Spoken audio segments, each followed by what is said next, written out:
Jackson, KNXX, Donaldsonville, and WDGL HD2. Baton Rouge. This hour brought to you by Spencer Callahan Injury Lawyers. LA 21 12681. Offices in Baton Rouge.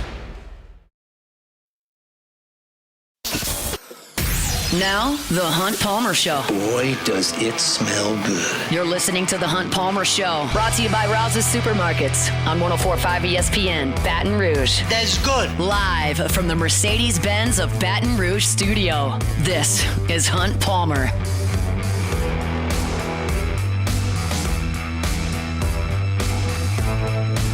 Welcome in. Hunt Palmer coming to you from the Mercedes-Benz of Baton Rouge studio downtown in the capital city on this Thursday. It means we're brought to you by Rouse's Markets, official supermarket of the New Orleans Saints.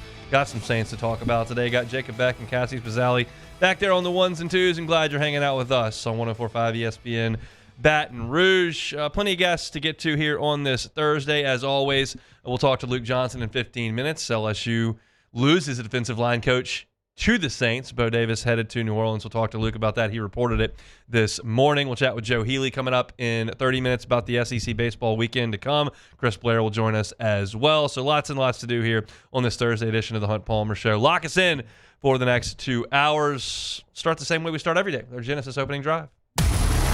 It's time for Hunt's Opening Drive, presented by Genesis of Baton Rouge. The biggest story today, obviously, is Bo Davis, but I don't want to start there because we're going to talk about it with Luke coming up in 15 minutes. So let's talk LSU baseball. Last night, Tigers get a top 25 midweek win. Those are pretty rare. They did so in a big league ballpark. That is also pretty rare. LSU beats Dallas Baptist 7-3 last night at Globe Life Field in Arlington. And honestly, it was a domination, an absolute domination, really from start to finish.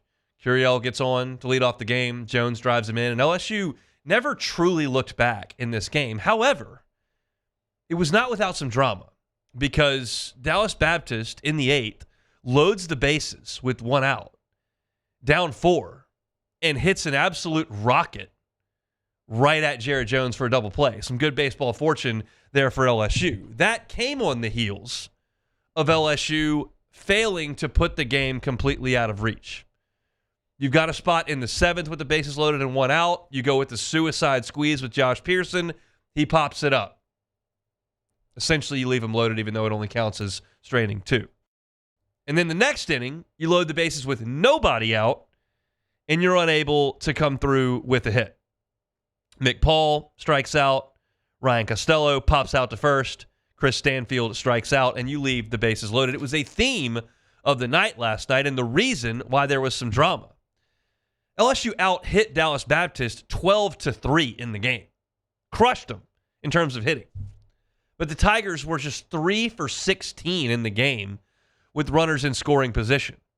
Now, LSU is going to strand some runners on base. They're going to strand some runners in scoring position because they get on base a lot. I know that drives most of you nuts, and that's not going to change anytime soon, and I'm not excusing last night at all. I'm telling you that they're going to leave some guys on base. You can leave some guys on base. You score 7, 8, 9 runs. You're just getting a lot of guys on base. But they're not doing enough. I mean, in this game, LSU had 26 at-bats with runners on base. Dallas Baptist had 6 at-bats with runners on base. DBU left 3 men on base in the game. LSU, of course, left a lot more than that on base. They left 15 on. But if you take away, or look beyond, I shouldn't say take away, look beyond the fact that LSU didn't score as many runs as they should have, and you just look at the totality of the game, LSU dominated Dallas Baptist. I thought it started with Connor Ware, who got LSU off to a great start. He threw 4 perfect innings. I thought his fastball command was good. I thought he threw the breaking ball exceptionally well, landed it for a really nice called third strike to a right-handed hitter. I thought he featured the changeup a little bit. He was in complete control, and that's what you would consider LSU's 4th or 5th starter right now. And he was awesome in the game. I think he'll be much more impactful on this team than a 4th or 5th starter. But he gives it the home run to lead off the 5th, and Jay Johnson says, okay, let's go get him. And Zach Cowan comes in, and he does get into a little bit of trouble, and he gives up the big home run, a 2-run shot. But outside of that pitch, he was not bad. He struck out 5 in 3 innings of work, only walked 1. I thought he did a good job. Cooper Williams didn't have it, came in and walked the 2 guys that he faced. That's a guy that's going to learn from that. He's a Texas native. He's in Globe Life. big lights, first time, and he didn't have it. But Kason Evans came in and very much did have it. He came in and blew him away as he has done. He faced 5 guys. He struck 2 of them out. Faced 5 hitters, struck 2 of them out, got a ground ball that he needed in the 8th inning. So really good stuff from Kason Evans. Really good stuff from the pitching staff from Ware, Cowan, and Evans. And then LSU offensively kind of showed their depth, but did they show it to a fault? Because it is great that you can go to the bench early in the game and have Ethan Fry come out and hit an RBI double in a pinch hitting spot in the 5th inning. It's great that you can go to John Pearson against a lefty and have him smoke one up the middle in the 4-run 5th inning. So those 2 guys come off the bench in a spot that you've designated for them and contribute. And that's awesome. That's great depth. But when you do that, you start to put some of your starters on the bench and you're pinch running, and then all of a sudden you end up in a spot where Mick Paul and Ryan Costello are taking big at-bats in the 8th inning. That's not my favorite thing. I love the depth piece of it. But if you're going to burn Jake Brown and Ashton Larson halfway through the game, like, you got big at-bats coming, and you got guys up there that aren't your key contributors. Maybe that's a plan that Jay Johnson's got for the duration of the season. Maybe he just wants to see it in February. I don't know. But it was a little much for me. I would prefer those pinch hit spots come later. And I get it. They came through. But I don't need Mick Paul and Ryan Costello hitting in the 8th inning with the bases loaded in a game that's still contested. And 2 of my best players are sitting on the bench because of it. So there is a lot of depth, and that's awesome. And you saw that. But did they go to it a little bit early? That's a discussion that we can have. Derek Curiel is not a discussion we need to have outside of saying he's a star. An absolute star. Last night, 2 for 3. He walked a couple times, got hit by a pitch. That's 2 hits, 2 walks, and a hit by a pitch. He was on 5 times out of the leadoff spot, scored 3 runs. I like him there. I don't mind at all going Derek Curiel and Jared Jones right at the top of the order. It's kind of the new age way to do things, right? I've talked at length in the first 3 weeks about how it's important. If you're going to have Curiel and Jones in the 2 and 3 spots, it's really important who you hit in front of them. If you move them up a spot, it's still important who's in the 9 hole, which in this case was Chris Stanfield, who had a tough night, left 7 guys on base. But if you can figure out who to hit 9th or 8th, and you want to put them at the top of the order, I don't have any problem with that. I like Derek Curiel leading the game off. I like Jared Jones coming up there in the 2nd hole. I think that's trouble for opposing teams. And last night you saw Curiel go ahead and draw the walk, and then Jones ripped it in the gap. And that didn't get Jared Jones out of his game. He still walked twice last night, still had two hits, another one up the middle and a nice piece of opposite field hitting. He's really seeing it great. His approach is great. He's at a great spot in the lineup. I think he's a star. He's a potential SEC Player of the Year in LSU's lineup. And Derek Curiel is that too at this point in his career. I think he's that good. I think his bat control is that good. I think his instincts are that good. I think his defense is that good. I think he's one of those guys you get through the draft, and you were fortunate to do it. And that's been evidenced from the beginning of the season. They've played 2.5 weeks. It's been obvious the whole time how good he is. And last night, he showed that as well. Daniel Dickinson continues to hit. He got 2 hits in 5 tries, drove in 3, had the big home run down the left field line, got a breaking ball down, got the barrel to it, and hit a line drive out. But I'll say the same thing today that I said after the first weekend when he lit it up against Purdue Fort Wayne. Like, I know Daniel Dickinson can hit mid-major pitching. He did it for 2 years at Utah Valley. This is known. The question is, I don't know what he looks like on Fridays against Texas, against Mississippi State, against Tennessee. That remains to be seen. And I'm thrilled that he continues to hit the ball hard. He made a great defensive play last night. Go into his left, backhand side, laid out, made the catch, strong throw to first. He's done everything right. I have no complaints with Daniel Dickinson. But I'm a prove-it guy in this sport, and I'm waiting for him to prove it in SEC play. That's not his fault. He doesn't have a chance to prove it in SEC play right now. That's not an option for him. I'm just saying, as someone who's analyzing the team, I want to watch that come March. And we're almost there, but I love to see him hitting the ball really hard a couple of times last night. And Stephen Milam had a couple more hits. Since he made the last out of LSU's lone loss of the season, he's been on a tear. 3 games, knocking it all over the place, hit the home run back on Monday, 2 more hits last night. We know he's going to hit. He's done a great job at shortstop as well. So I'm pumped about that guy in the middle of the lineup too. So really, as you look at it, LSU dominates this game. DBU had 3 errors, 3 hits, 3 runs. LSU 7 runs on 12 hits, had the 1 error. Jones couldn't catch the ball. But I like the pitching a lot, especially where, and then the back end with Evans. I loved LSU's offensive approach to get guys on base, to create traffic. You scored a run in the first. You scored 4 in the 5th. You scored 2 in the 6th. You had the bases loaded in the 7th and the 8th. That's creating enough traffic to get things done. Yes, you've got to execute better. If you're going to call the squeeze, Pearson's got to get it down. I don't care if it's Mick Paul or Ryan Costello or Jake Brown or Ashton Larson, whoever comes up with the bases loaded in the 8th inning with nobody out or 1 out needs to come through with the quality at bat, and LSU didn't do it. It was not a perfect game.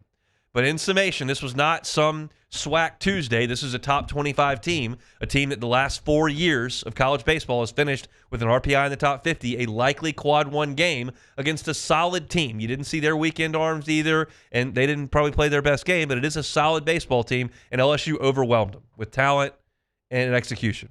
It wasn't perfect, but it was good. It won't be considered a neutral site game?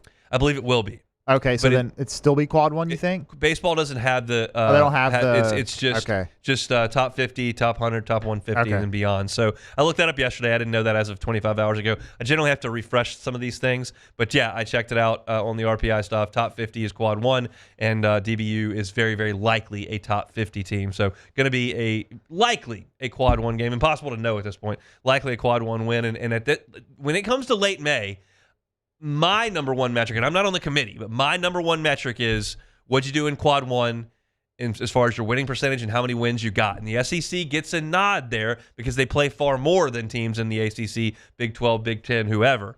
But I think it's important, and LSU will take one of those quad 1 wins if you can get it on a Wednesday, and they certainly did last night, dominating Dallas Baptist 7-3. That's our Genesis opening drive today. Every car that's on the lot is online at genesisofbatonrouge.com. Luke Johnson did some breaking news today. Bo Davis headed from the Tigers to the Saints. We'll talk to him about it next. The Hunt Palmer Show. Highland Insurance Group. HighlandIG.com is that website. Insurance is no fun. I tell you that just about every day. I did it for 7 years. But in the course of that 7 years, I personally saw commercial insurance really help businesses in times of need. And you never know when those times are coming. You get a week's notice on a hurricane. You get no notice on a cyber breach or a car accident, lawsuit, whatever the case may be. You need your policy to respond. And if the only thing you've ever considered in an insurance renewal is the price, I would strongly suggest you take a look at a different perspective and let the Highland Insurance Group come audit your policy and see how it's going to respond in the event that there is an issue. They've got clients in every vertical market that you can think of, and they're happy to help you and place your insurance with one of the dozens of carriers they're contracted with as an independent brokerage. It's Jonathan Carbon's team right here in Baton Rouge, the Highland Insurance Group, HighlandIG.com. There it is, the extra mile, on the border of expected and extraordinary for those willing to go further, like vans customized for work or play, with safety and tech to keep you connected. Supported by a 5-star sales, service, and finance team, and backed by the 1-star you know. So go the extra mile. It's never crowded, because so few have what it takes to go there. Mercedes-Benz Vans.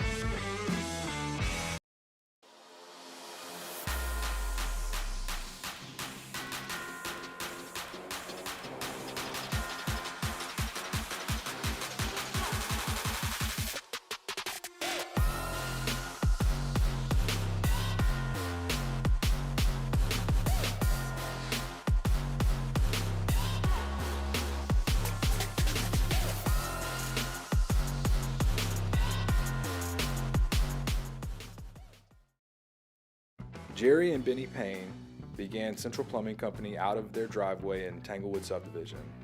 50 years later and 4 generations down the road, we continue to serve Baton Rouge and the surrounding areas for all of their plumbing needs.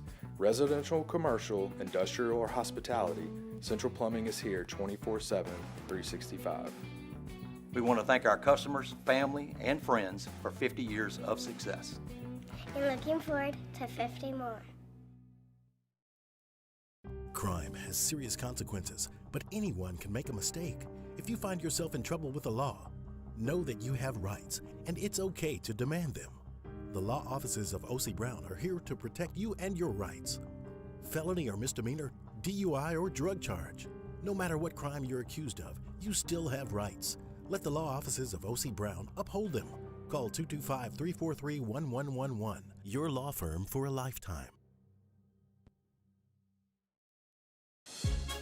There's never been a better time to catch a John Deere deal from the crew of Sunshine. Ask us about our low monthly payment options on our tractor packages and let the good times roll.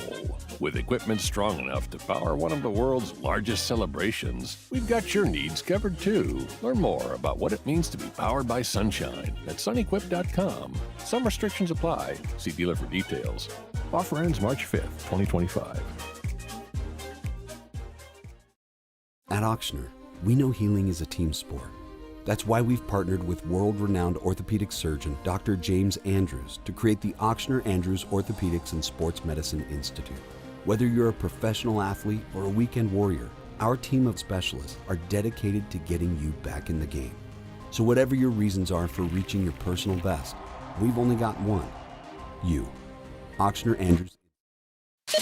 You're listening to The Hunt Palmer Show, brought to you by Rouse's Supermarkets.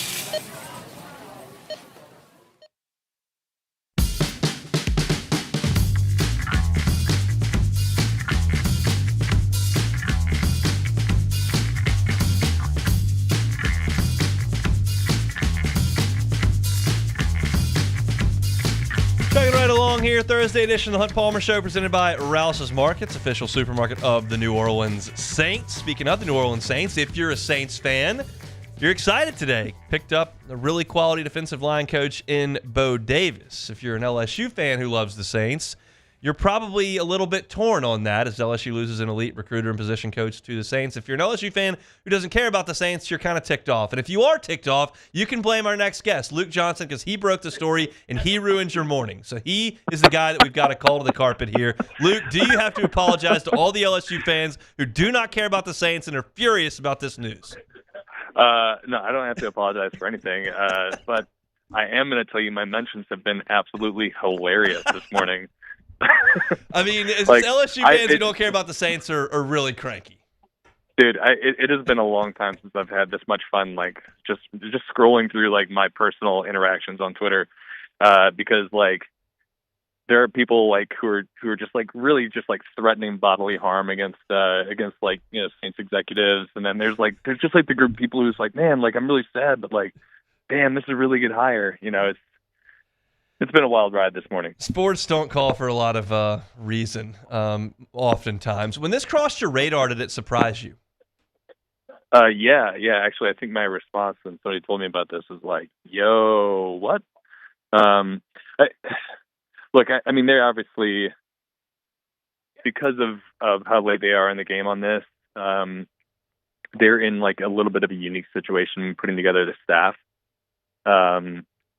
You know, their pool of applicants is, you know, effectively it's NFL coaches who are unemployed or college coaches, right? Because even if they're going to hire, like, let's say there was like some like guy who's like an assistant linebackers coach somewhere who they really like and think is really sharp, like that counts as a lateral move to go from that to like the full linebackers coach. So other teams can block that. So I think they've taken a really smart approach here, even if LSU fans are not agreeing with it, and that they're just like, okay, who are some of the best college coaches out there, and are they interested in coaching at the NFL level? So I mean, they've got a college DC as their linebackers coach.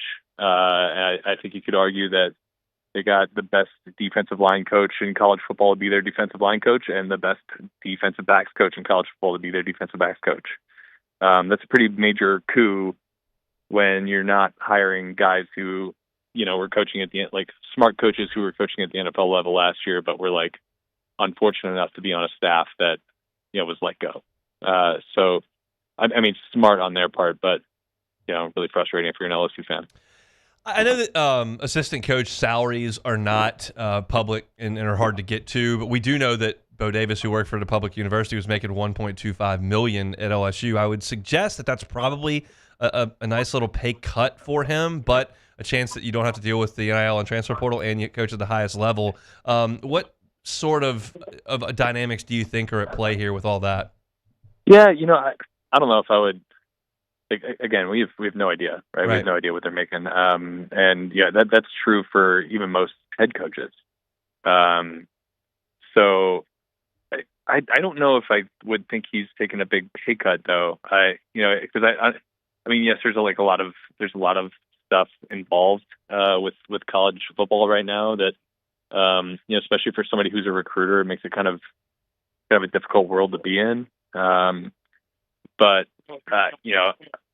I mean, I know personally that I'm not taking a pay cut to do a job somewhere else, especially if it's considered a level up, right? Going from college to professional football. I don't think that's necessarily you're saying anything wrong there. I think that's where a lot of the premier coaches go.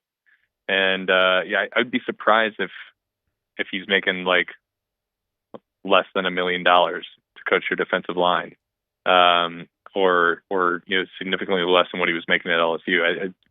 That'd be really shocking to me. I think they probably compensated him very well to leave his alma mater after 1 year, where he's he knows he's taking a very important spot on that staff.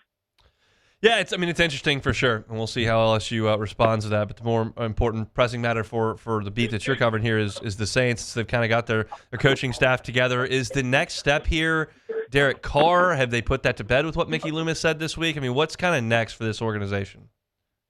Well, I think they're doing it right now. They got it was important for them to get their defensive coordinator in place last week because that's going to change the kind of players that we see on this team, on this defense.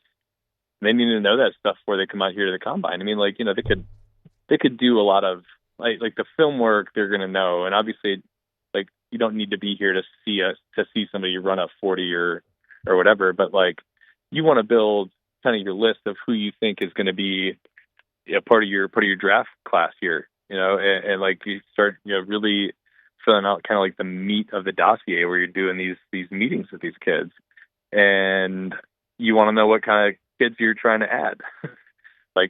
They're going to have to add some kind of bendy edge rushers of the kind they have not looked at in forever, right? They've been running this Dennis Allen scheme for forever, and now they're running a completely different scheme that is going to require different players. They need to know, we need to know that the 240-pound outside linebackers are going to be the guys we're looking at.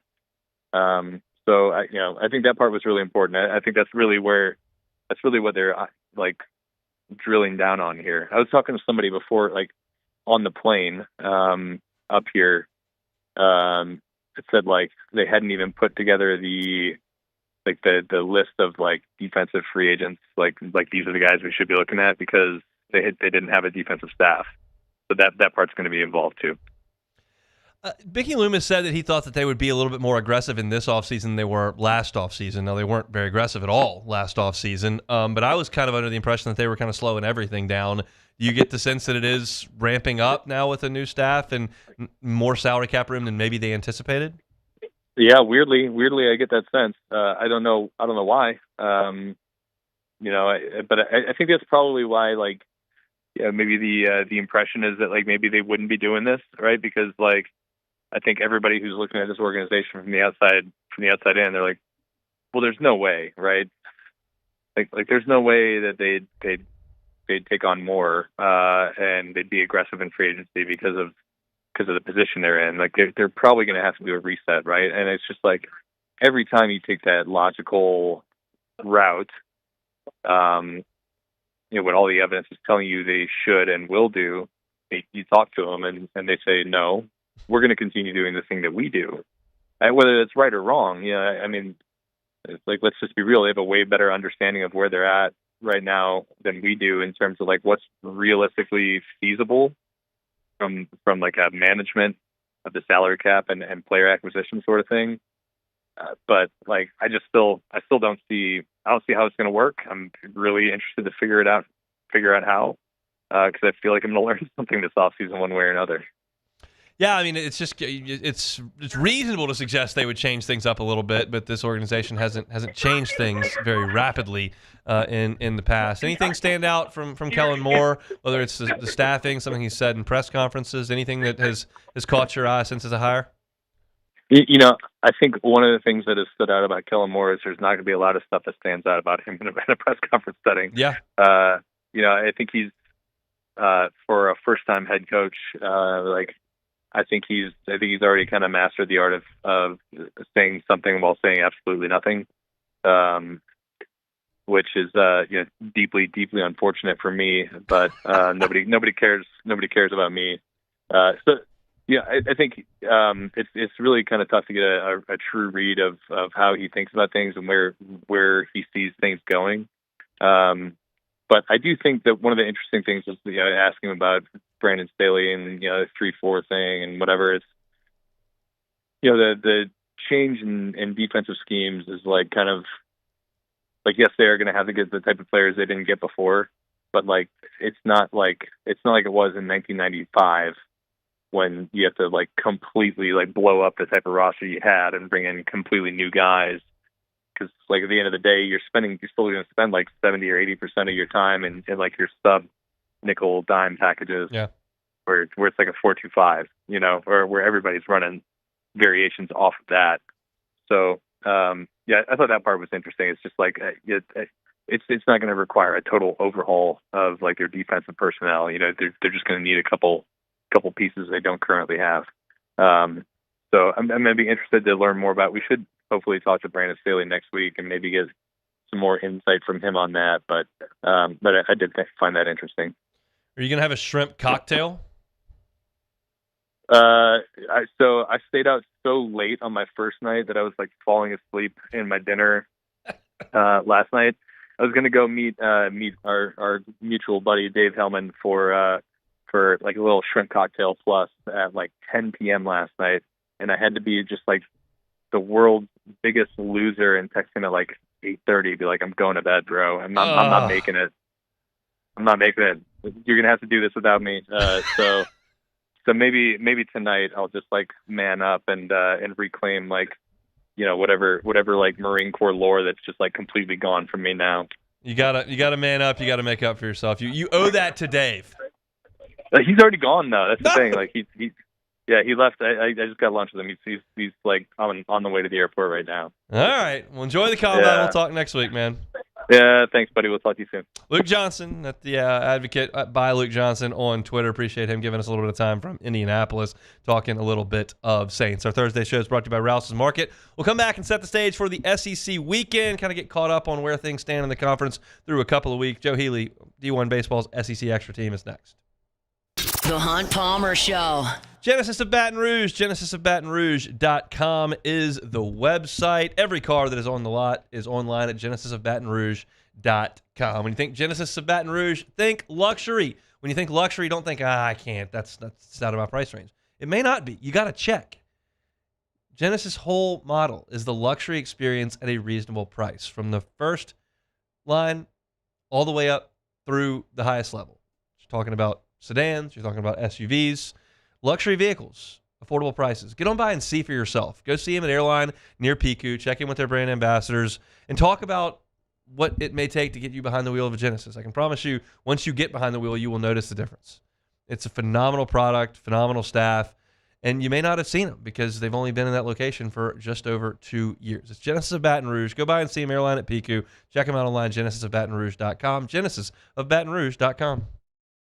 At Bayou Automotive, we believe in a sales process that puts you first. We want you to experience an easy purchase with clear pricing and great service. Let Bayou Ford and Bayou Chrysler Dodge Jeep Ram be your trusted partners in finding your perfect vehicle. The crew at Bayou Automotive is going to do right by you.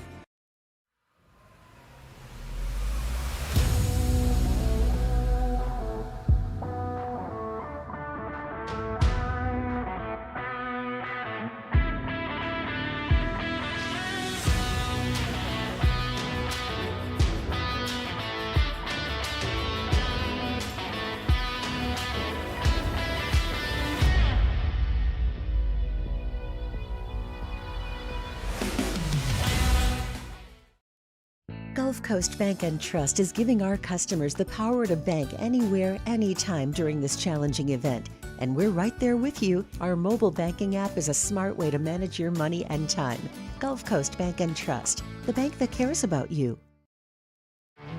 There it is, the extra mile, on the border of expected and extraordinary, for those willing to go further, like vans customized for work or play, with safety and tech to keep you connected, supported by a 5-star sales, service, and finance team, and backed by the 1-star you know.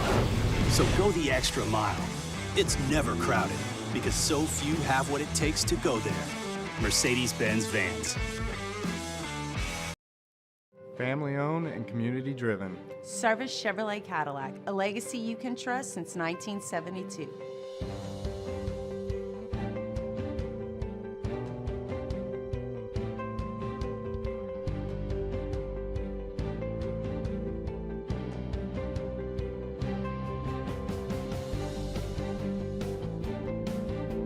Service Chevrolet Cadillac, our family serving your family. For over 50 years. Jerry and Benny Payne began Central Plumbing Company out of their driveway in Tanglewood subdivision. 50 years later and 4 generations down the road, we continue to serve Baton Rouge and the surrounding areas for all of their plumbing needs. Residential, commercial, industrial, or hospitality, Central Plumbing is here 24/7, 365. We want to thank our customers, family, and friends for 50 years of success. And looking forward to 50 more. Crime has serious consequences, but anyone can make a mistake. If you find yourself in trouble with the law, know that you have rights, and it's okay to demand them. The law offices of O.C. Brown are here to protect you and your rights. Felony or misdemeanor, DUI or drug charge. No matter what crime you're accused of, you still have rights. Let the law offices of O.C. Brown uphold them. Call 225-3. This is the Hunt Palmer Show, brought to you by Rouse's Supermarkets.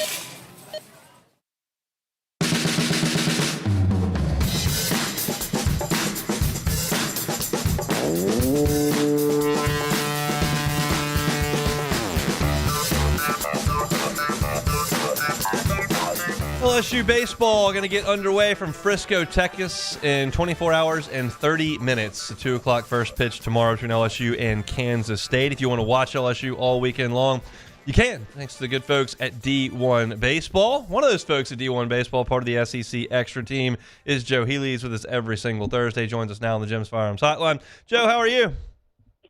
Doing well, hon. Excited, as I'm sure you and your listeners are, to see LSU up against a little different level of competition this week, so certainly looking forward to that. Yeah, very much so. Got off to a good start in their Texas swing last night against Dallas Baptist, and they'll try to do it 3 more times over the weekend up in Frisco. I want to talk about Texas A&M first today, Joe. Obviously, huge blow losing Gavin Gahovic for the year, and they just haven't quite played to the level we may have anticipated as of 3 weeks ago. What do you make of the injury and the start for the Aggies?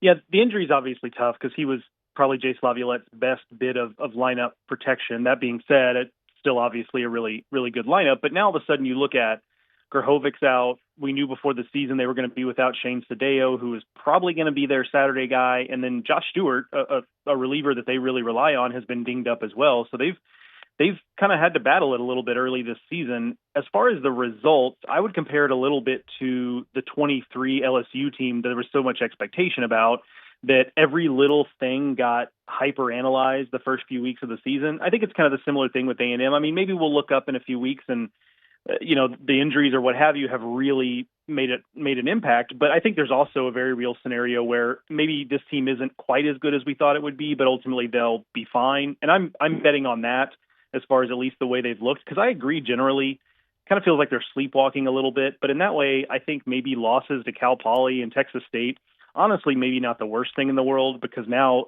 if they didn't before, they now realize, hey, we're not going to be able to just show up to the ballpark every day and just beat teams because we're more talented. That's not the way it works. Let's talk Tennessee. I know you were higher on Liam Doyle entering the season than his statistics indicated at Ole Miss last year. He's been remarkable through 2 weeks. Do you feel like he's a top 2 or 3 arm in the league right now? 100%. I mean, it's like all of the good things we saw from Ole Miss last season, because he did a lot of good things at Ole Miss, even if the numbers didn't necessarily suggest that. I mean, the fastballs has elite metrics on it, and he got a lot of whiff on it, and he actually threw a lot of strikes, even though the reputation is that he wasn't a great strike thrower. You look at strike percentage, he actually was really good, but it's also none of the negative, where, his secondary stuff has looked improved through a couple weeks. He's not being limited necessarily to, or his pitch counts aren't quite as high as we get into the middle innings as they were at Ole Miss. So at least so far, it appears that he's kind of rid himself a lot of the negatives and kept some of the positives. And I think in the bigger picture, it's just like any arm Tennessee brings in with Frank Anderson as the pitching coach, I'm just going to believe they're going to get more out of them, because there's very little evidence that we should believe otherwise at this point. Yeah, he's been remarkable there, developing a lot of really good arms. As far as Tennessee's offense goes, I looked at that position player group and I thought, man, no more, and Burke's gone. And they kind of, I don't know if they're ready to restock all those shelves. They're swinging it really well against some poor competition early. What I ranked Tennessee as the best team in the league yesterday when I did my power rankings. Do you concur with that? I mean, I don't know that I would, but I will say I think you could make the argument. Yeah. I would certainly be willing to listen to it, because, I think I've been most optimistic about from a Tennessee standpoint is that, okay, they're beating up on bad pitching. I get it. However, within that, the guys who are leading the way are not necessarily Andrew Fisher and Cannon Peebles and Hunter Inslee and Dalton Bargo. Some of those guys are having good years, but the guys who are really kind of have broken out are, Levi Clark and Jay Abernathy and Reese Chapman, and guys that were going to have to step in if Tennessee is going to be able to be a team that wins a national title again. We'll see what happens once they start facing better pitching week to week. That starts this weekend in the tournament in Houston. But right now, at least, I'll take it as a big positive that it's not just the old guard leading the way and dragging everyone else along. These young players, and in the case of Chapman, a breakout player, are kind of taking the bull by the horns right now, and I think that's great news for the Vols. Florida, we'll learn more about them coming up this weekend as they take on a quality Miami team, but what's your early read on Sully's crew? I think the biggest thing for them is if Brody Donay is going to be this Brody Donay, then they're really cooking. Because, again, we talked about Liam Doyle in a similar way. Like, Donay we knew what there was to like about him, right? Like, he can hit the ball 600 feet at any given moment, but he struck out a ton and, didn't really seem to have a lot of approach at the plate. And this year he's taken more walks. He's still swinging and missing a little bit, but not nearly like he did before. And he looks like a guy who, honestly, if he keeps this up, which he won't, let's be honest, he's not going to hit 450. But if he does something like this the rest of the way, he's maybe an SEC Player of the Year type of guy. He certainly has the talent for it. We've just been kind of waiting on it to come along. So that's the biggest piece of optimism I have there. And then the rotation transitions have gone pretty well. I'm talking about Jake Clemente, who was a reliever last year. So far, so good for him. Pierce Coppola appears to have picked up where he left off rather than taking a step back, given that this is the first year where from day one they're going to be saying, hey, we need you to go out there every weekend and start for us. So, again, you're right that we'll learn a little bit more against Miami this weekend, but I've nothing but positive things to say about what Florida's done so far. We know Arkansas is going to pitch it, and they're pitching it really well. They just haven't hit as consistently as I think a lot of Hog fans may want them to. What do you think about the Arkansas offense to this point, and is it good enough for them to make a push? Yeah, I think it's better, but I think it's more moderately better than it is exponentially better, which is I think what a lot of Hog fans were hoping for. And I said it on various podcasts and shows I did last weekend, where it's just like, this is also like Arkansas fans just have to come to terms with the fact that this is the way this team is built. Like, yes, you'd rather win a game 5-1 than 2-1, but they have the arms to win games 2-1, and you might just have to come to terms with the fact that that's kind of how this team is going to win games. And last year it kind of blew up in their faces in a regional when they just couldn't hit enough. When Kansas State in that regional, hit Hagen Smith for the first time all season, they didn't have the offense to punch back. I think this year they'll be able to do that a little bit more. But to me, that just means they're going to kind of be a middle of the pack lineup as opposed to a bottom portion of the SEC lineup. And with their pitching, I think that's good enough to get them to Omaha. Now, but I think it's also true that we've learned in this version of college baseball, as much as we love to go nuts about the quality of pitching, you've got to be able to mash when it comes to May and June when it's really hot outside and the ball is flying. If you can't put up 12 runs on any given day, you're probably not going to win a national title. So that's going to be something to watch as Arkansas moves forward. We're chatting with Joe Healy. He and Mark Etheridge team up for the SEC Extra section on D1 Baseball. Always awesome stuff there on the website, as well as the Highway to Hoover podcast, which you can listen to a couple times a week wherever you find your podcasts. Let's talk a little LSU. Joe, I know that the Tigers haven't faced anybody outside of DBU with much of a pulse, but do you have a read on the Tigers early on? Anything that's caught your eye?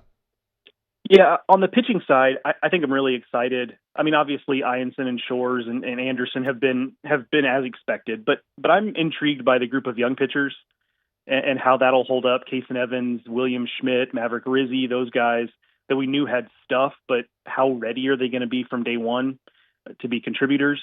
So far, so good on that regard. So I'm really excited to see this, whether it's this weekend or as we get into SEC play.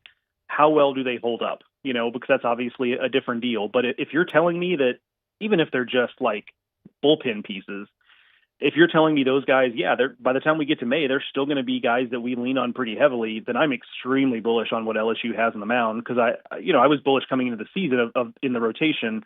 That's been good. Now, if you tell me the young guys are coming along, or Connor Ware last night is a JUCO guy, like he was excellent against a good DBU lineup. If you tell me those things continue, I'm really bullish there.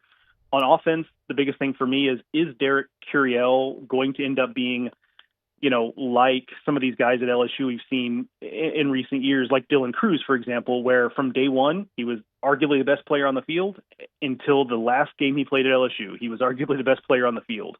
Can he be, whether or not he's the best hitter on this LSU team, we'll see. But I just mean in terms of being a dude from day one until he leaves campus, I think he's got a shot to be that kind of guy, and nothing we've seen through the first 2 weeks has changed my mind on that. Yeah, it kind of looks like that from my two eyes. He's just been sensational since he got here in the fall. He's just hit and hit and hit, and he hadn't slowed down. He was great in the game last night. Can you tell us anything about Kansas State that LSU will see tomorrow? I do know that they lost a lot from that really talented position group that they had last year.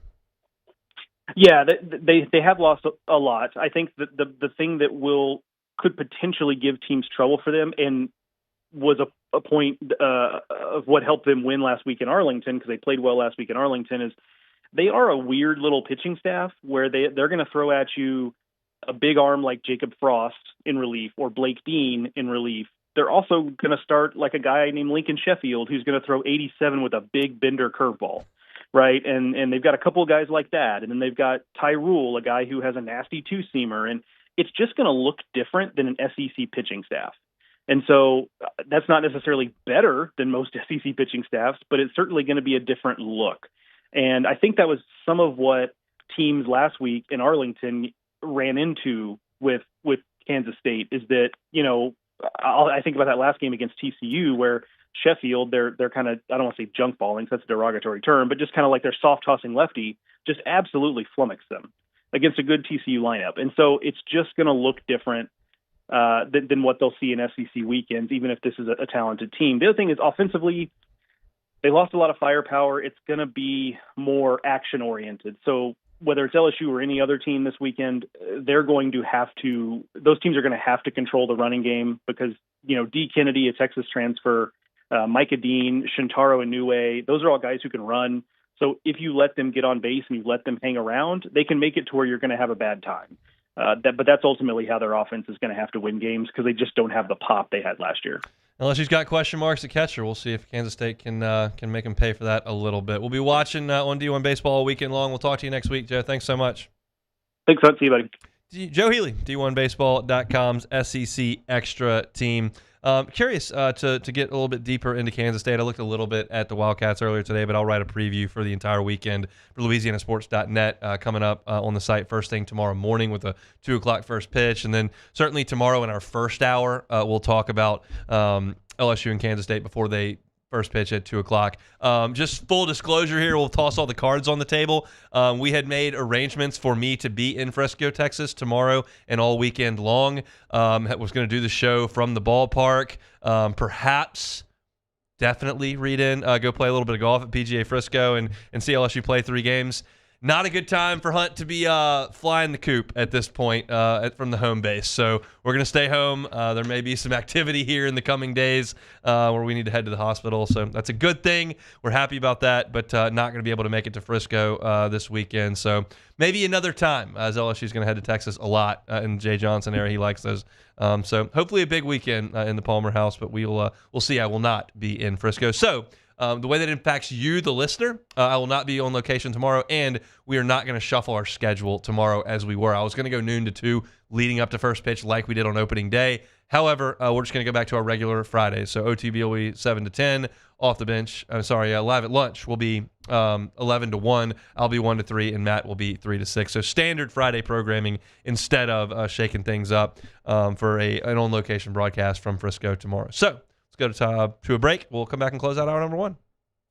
The Hunt Palmer Show. Audio Video Security Solutions, avssla.com is that website. Look, if you're not happy with your home entertainment system, you're not alone in that, but you can improve it. And you may not even know how to go about that.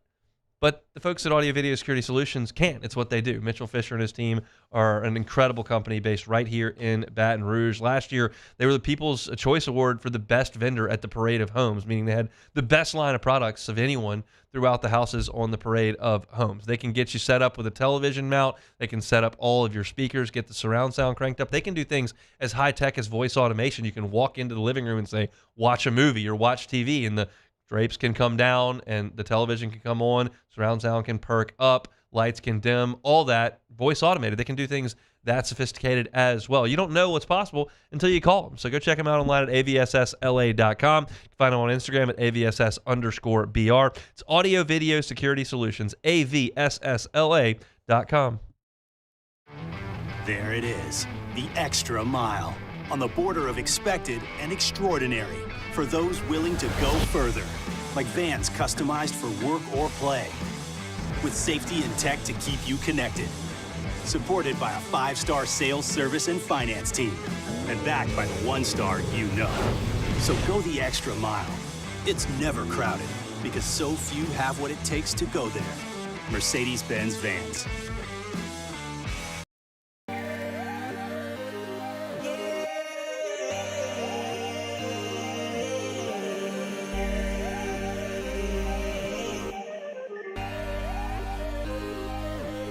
You gotta believe in a dream.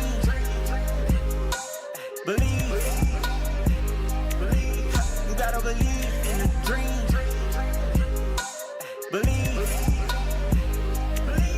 You gotta believe. My whole team on wild.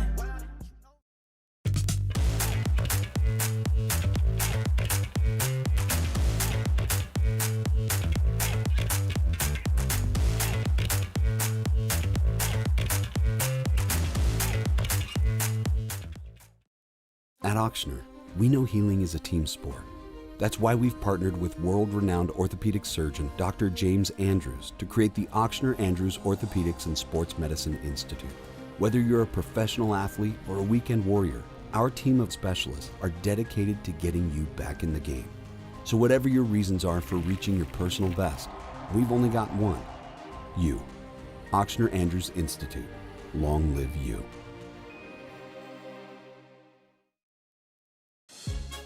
There's never been a better time to catch a John Deere deal from the crew of Sunshine. Ask us about our low monthly payment options on our tractor packages and let the good times roll.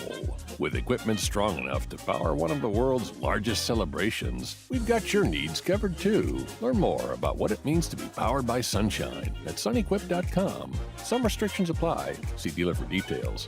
Offer ends March 5th, 2025. Family owned and community driven. Service Chevrolet Cadillac, a legacy you can trust since 1972.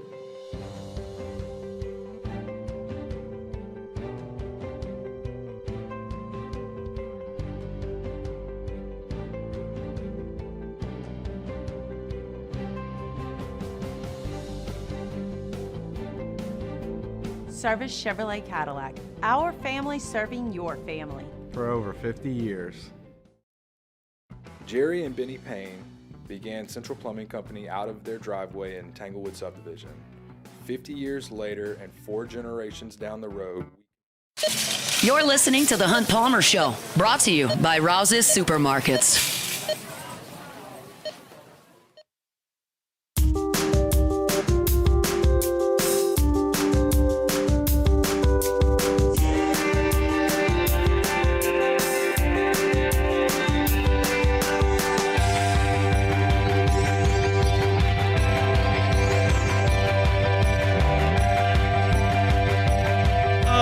Thursday shows always brought to you by Rouse's Markets.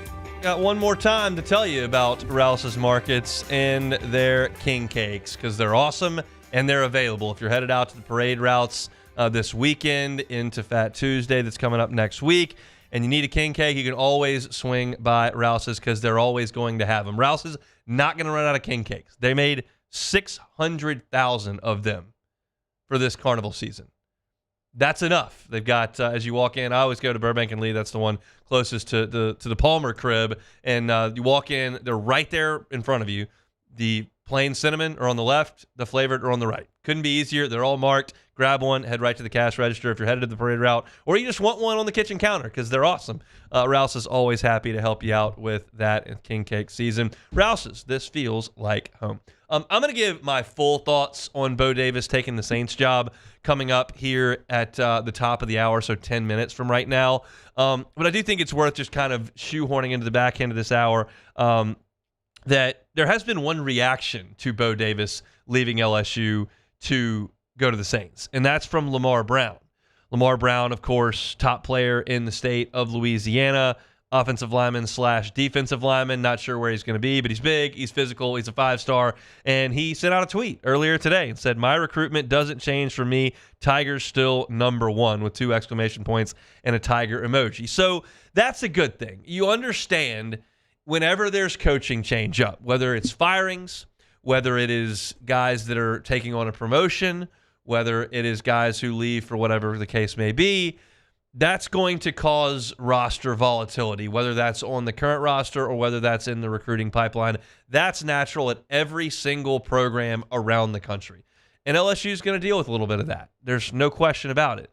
But to see one of the top players in the country who happens to go to school on your campus currently have a reaction like that immediately, unprompted, nobody asked him for that, he just sent out the tweet, is, I think, a good thing. As we mentioned yesterday, LSU's doing a really good job in this class of making sure that it stays together in the state. It's a bumper crop in Louisiana in 2026, and they've got to do everything they can to keep that class within the borders. And you've started out by grabbing 6 of them. Those 6 commitments have got you in the top 3 of the country by on 3 as far as the team ranking goes, and that doesn't even include Lamar Brown, doesn't include Blaine Bradford and some of the other big-time players who are in the state of Louisiana. So to see that, I think, is a positive thing for LSU. It can be a really difficult time right now because you've lost a guy that you think so much of on the defensive front with Bo Davis, but if there's a little bit of solace, you can understand that you've not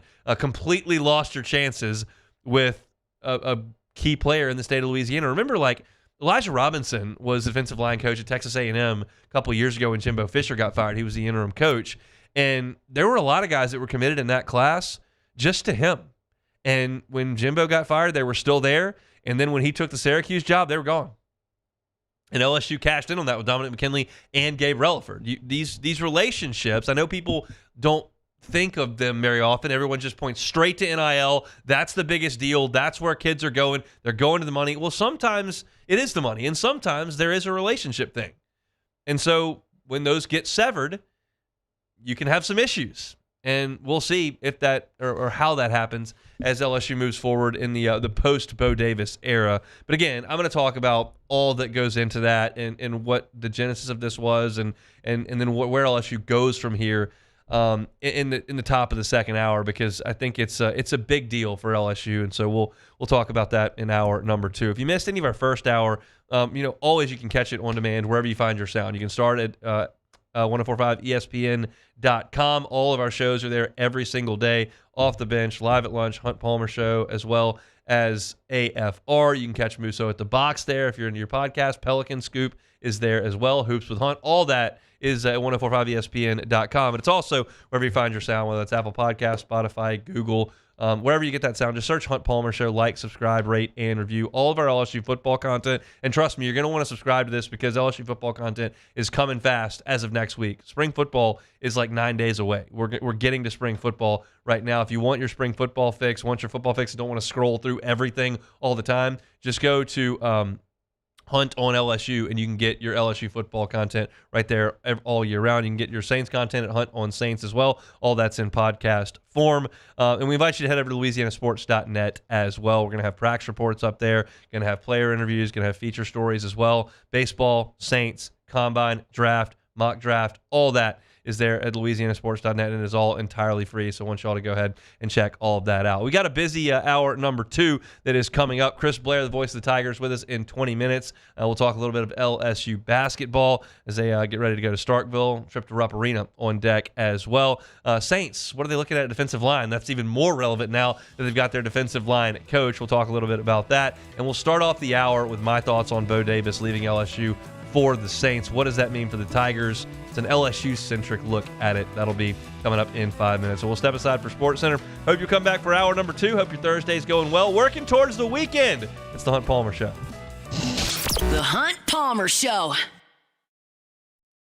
Need service now? Bayou Ford and Bayou Chrysler Dodge Jeep Ram can get you same-day appointments for service, and we offer pickup and delivery of your vehicle from New Orleans to Baton Rouge. If you need sales and service, the crew at Bayou Automotive is going to do right by you. At Auctioner, we know healing is a team sport. That's why we've partnered with world-renowned orthopedic surgeon Dr. James Andrews to create the Auctioner Andrews Orthopedics and Sports Medicine Institute. Whether you're a professional athlete or a weekend warrior, our team of specialists are dedicated to getting you back in the game. So whatever your reasons are for reaching your personal best, we've only got one: you. Auctioner Andrews Institute. Long live you. The Windsor Senior Living Community in Mandeville, Louisiana is a beautiful, vibrant apartment community geared towards seniors. They are nestled right in the heart of Mandeville, where seniors live a more carefree lifestyle in spacious apartments with the peace of mind that comes from having a little extra help. Call the Windsor at 985-624-8040 to schedule a lunch and tour. Come see how the Windsor can be your passport to peace of mind. There's never been a better time to catch a John Deere deal from the crew of Sunshine. Ask us about our low monthly payment options on our tractor packages and let the good times roll. With equipment strong enough to power one of the world's largest celebrations, we've got your needs covered too. Learn more about what it means to be powered by Sunshine at sunequip.com. Some restrictions apply. See dealer for details. Offer ends March 5th, 2025.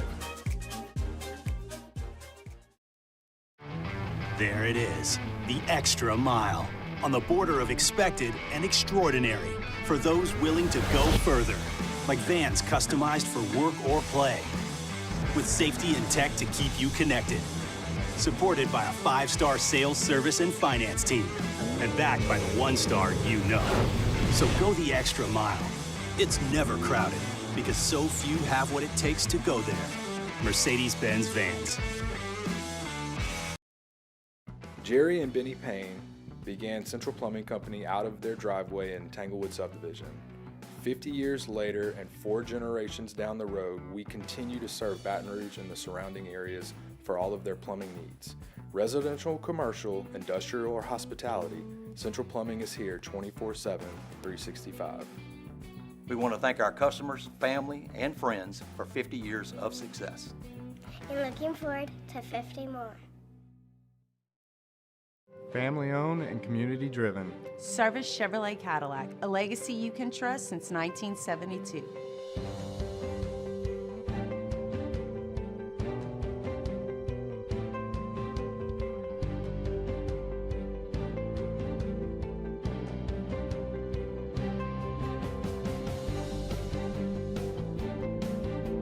Service Chevrolet Cadillac, our family serving your family. For over 50 years. Crime has serious consequences, but anyone can make a mistake. If you find yourself in trouble with the law, Know that you have rights, and it's okay to demand them. The law offices of O.C. Brown are here to protect you and your rights. Felony or misdemeanor, DUI or drug charge. No matter what crime you're accused of, you still have rights. Let the law offices of O.C. Brown uphold them. Call 225-343-1111. Your law firm for a lifetime. Need service now? Bayou Ford and Bayou Chrysler Dodge Jeep Ram can get you same-day appointments for service, and we offer pickup and delivery of your vehicle from New Orleans to Baton Rouge. If you need sales and service, the crew at Bayou Automotive is going to do right by you.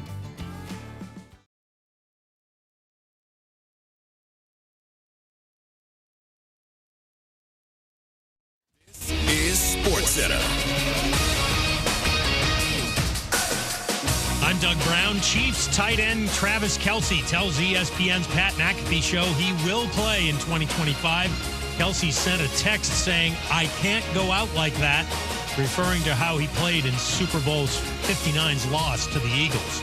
Heisman Trophy winner Travis Hunter says it's been one of his dreams to be the #1 overall pick in the NFL draft, calling it super important. Hunter is listed as a defensive back at this week's Combine, but wants to play both ways, as he did at Colorado. ESPN's Field Yates. I think he's a superior wide receiver than cornerback prospect. That being said, I think he has Pro Bowl upside as a cornerback, a testament to just how special and rare he is as an individual. Field Yates on Get Up. ESPN's Shams Charania reports Hall of Fame coach Greg Popovich held an emotional in-person meeting with his Spurs players today, the first time they'd seen him since his stroke in November. Popovich won't coach again this season, but hopes to eventually come back. Hey, it's Evan Cohen. Coming up Friday, we'll react to a huge night in the NBA as we continue to be on Matthew Stafford Watch. It's on Sports with 6 a.m. Eastern, right here on ESPN Radio, ESPN2, and ESPNU.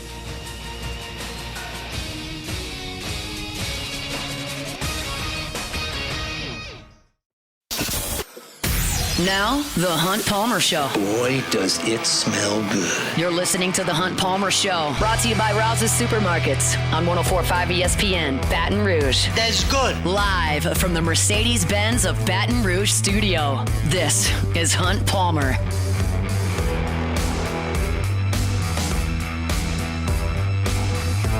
Hour number 2, Thursday edition of the Hunt Palmer Show, right here on 104.5 ESPN Baton Rouge. Chris Blair will be along in 15 minutes talking Tigers. Going to talk about potential opportunities for the Saints on the defensive line as well. We'll do that in hour number 2. But we start with the news of the day, which, of course, is Bo Davis leaving LSU, his alma mater, after one season, the defensive line coach, to become the defensive line coach of the New Orleans Saints. There are a lot of things that we don't know about this situation. We don't know how much Bo Davis is being paid by the Saints. We don't know what Bo Davis thinks about the transfer portal or name, image, and likeness. We don't know any of those things. We can speculate on them. We don't know. And so I'd like to start with some of the things that we absolutely know. And what we absolutely know is that LSU's defensive line coaching position has been an absolutely revolving door since 2020. We are now in 2025. Bill Johnson was the defensive line coach in 2019-2020 is when he retired. So that's one coach in 2020. Ed Ogeron replaced him with Andre Carter in 2021. That's the second coach. Then Ed Ogeron was fired, and Brian Kelly did not retain Andre Carter. He hired Jamar Cain. That's 3 coaches in 3 years. Jamar Cain left to go coach the Broncos. So he hired Jimmy Lindsey. That's 4 coaches. Jimmy Lindsey got sick. That's nobody's fault, but he got sick, left the program. So they promoted John Jancic. That's 5 coaches. John Jancic on the defensive front, it wasn't going very well, as you'll recall, in 2023. So they hired Pete Jenkins to come in. That's 6 coaches. And then they hired Bo Davis. That is 7 defensive line coaches in 5 seasons. 7. And you thought when they hired Bo Davis, well, that's an LSU alum. That's a guy who they're going to pay very handsomely. They did it $1.25 million a year. That's a guy that they're going to keep around for a little bit. He's going to bring some stability to this LSU defensive line group. And trust me, LSU needs it in a bad, bad way because they haven't been very good on the defensive line, if you hadn't noticed. In 2024, 12th in the SEC in rushing defense. 2023, worse than that. They were 13th in a 14-team league. They haven't been in the top 7 in the SEC in rushing defense since 2019 when they won the championship. There was a time where LSU was churning defensive linemen into the NFL draft. Churning them. Got the numbers here, and you start to go through some of these names. You're like, yeah, LSU was a defensive line factory at one point. 2008, Glenn Dorsey, first round. 2009, Tyson Jackson, first round. Ricky Jean-Francois was drafted. Al Woods was a fourth-round pick. Drake Nevis went in the third round, was a star at LSU. Pep Livingston also got drafted. Michael Brockers went in the first round. Kiki Mingo went in the first round. Benny Logan, a third-round pick. Sam Montgomery, third-round pick. LeVar Edwards went in the fifth round. Ego Ferguson was a second-round pick. Daniil Hunter was the third-round pick and become a star in the NFL. That's a stretch from 2008 to 2015 where LSU was an assembly line of defensive linemen into the NFL. That's 8 drafts, 13 linemen drafted, 4 that you were about to usher in an era of defensive line dominance at LSU. And there's reason to think that. Bo Davis has been a defensive line coach in college for 12 years. He's coached 17 all-conference players, 7 All-Americans. Won 2 national championships at Alabama, then went to Texas, Tavondre Stratton, Byron Murphy, All-Americans. Sweat won the Outland. That's his thing. He recruits them. He gets them into the system. He develops them. You have great players in college that go into the NFL. And you thought you had a guy who was home that was going to be here. And then he left. And so now you will hire your 8th defensive line coach in 6 seasons. That's almost inconceivable. And it's got to be a gut punch to this LSU program that probably felt like they had defensive line covered. So what do? Well, they've got some options. Kevin Peoples has coached defensive line all over the country. You're talking about a guy who's been a defensive line coach at 8 different spots. That includes Arkansas and Tulane. So he could do it, but he's coaching the edge guys, and he did a great job last year. You saw Braden Swinson come on. You saw Savion Jones come on. They played better last year, and you've got some young talent there. Gabe Relaford, Braden Swinson talked about him at the Combine today. Dylan Carpenter is a talent. You've brought in Jack Pyburn, Patrick Payton, brought in Jamari Butler from Nebraska. I don't think you want to split Kevin Peoples' duties. You want him to do what you brought him here to do, which is coach the edge players. You've got to go get someone to help you on the interior defensive line. And I know today that guys like Ahmad Bro and Dominic McKinley are bummed.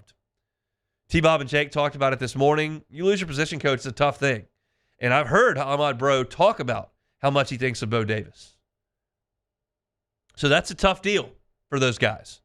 But I think LSU's going to fill that spot. I got asked earlier today, well, they're going to be able to fill it before the spring? I think so. I think it's reasonable that Brian Kelly can fill that slot in 10 days.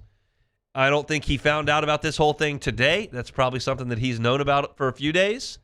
And I think that he's probably got some names in mind. It's undoubtedly he'll get a bunch of phone calls because you're paying a defensive line coach at LSU over $1 million. And that talks. But the fact of the matter is that you're not going to get someone, my guess is you're not going to get someone that is accomplished as Bo Davis.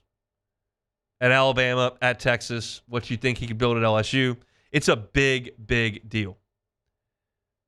And I don't know what it's going to mean in recruiting. He was a great recruiter. I don't know what it's going to mean in terms of development. I don't know what it's going to mean in terms of attrition. Keep in mind, there is a transfer portal window after spring football. I don't know if there are any guys that are going to explore that. But it's a gut punch for sure for LSU. So they're going to try to fill that spot, but I don't know if it's going to happen within the next 10 days. I'm fighting off a sneeze in the worst way right now. It is absolutely brutal. Just go ahead and sneeze. Well, I would if I could. I'd hit the cough button and we'd be fine, but I can't get it out. It's just like making my eyes water and my nose run. It's awesome radio, I'll tell you that. Yeah. But it's a gut punch for LSU. Now, why did Bo Davis do this is the question. And not that it matters a lot. It is what it is. It's over. But I wonder if this is not like Jeff Hafley. If you don't know who Jeff Hafley is, he was the head football coach at Boston College. He left to be the Packers defensive coordinator.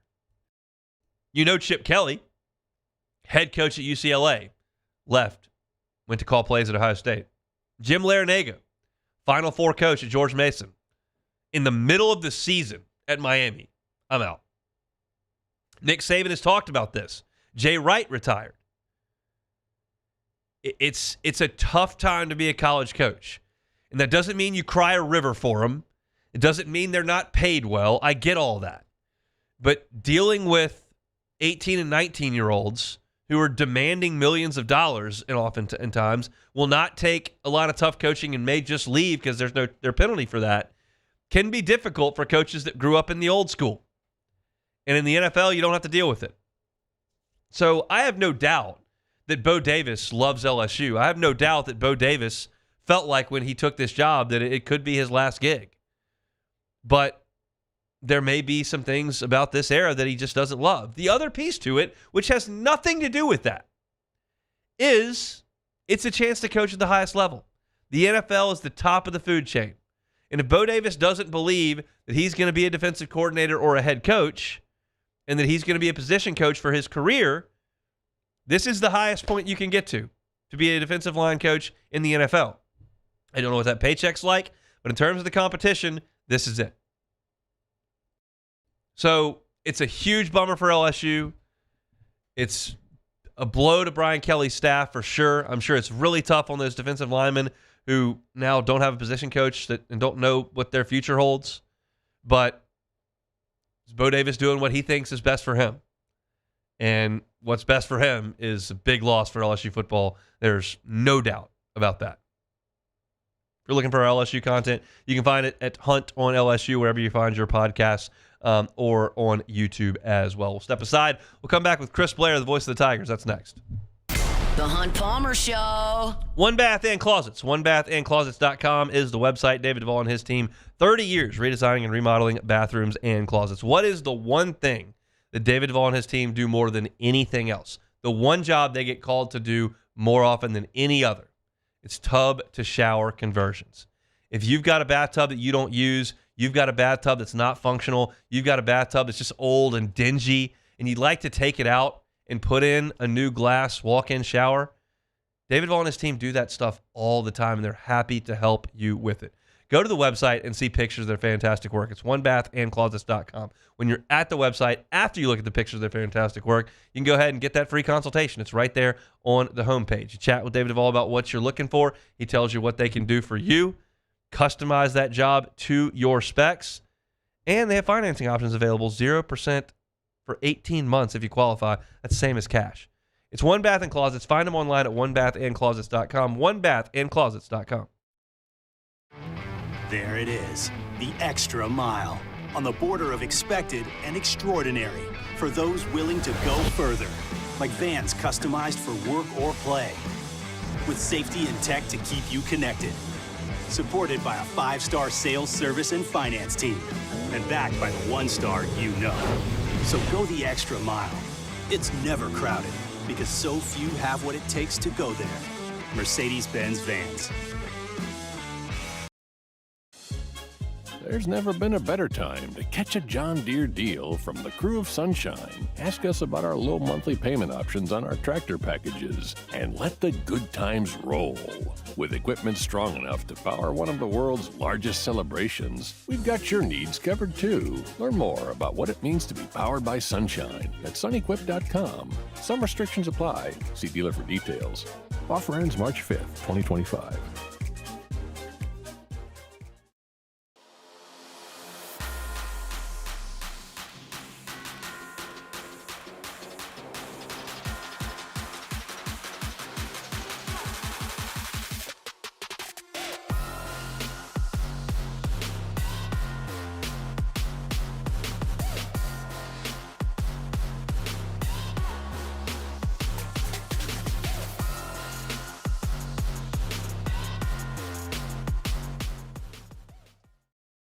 Family owned and community driven. Service Chevrolet Cadillac, a legacy you can trust since 1972.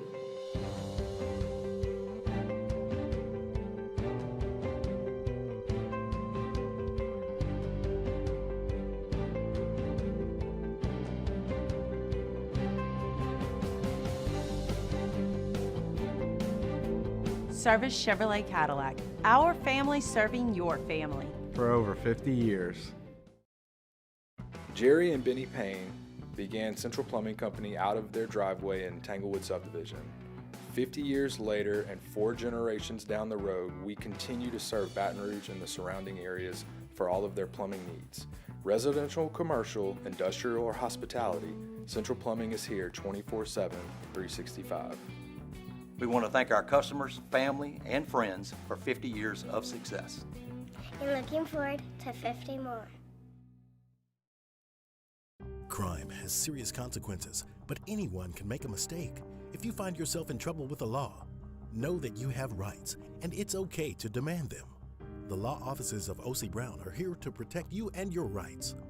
Felony or misdemeanor, DUI or drug charge. No matter what crime you're accused of, you still have rights. Let the law offices of O.C. Brown uphold them. Call 225-343-11. This is the Hunt Palmer Show, brought to you by Rouse's Supermarkets.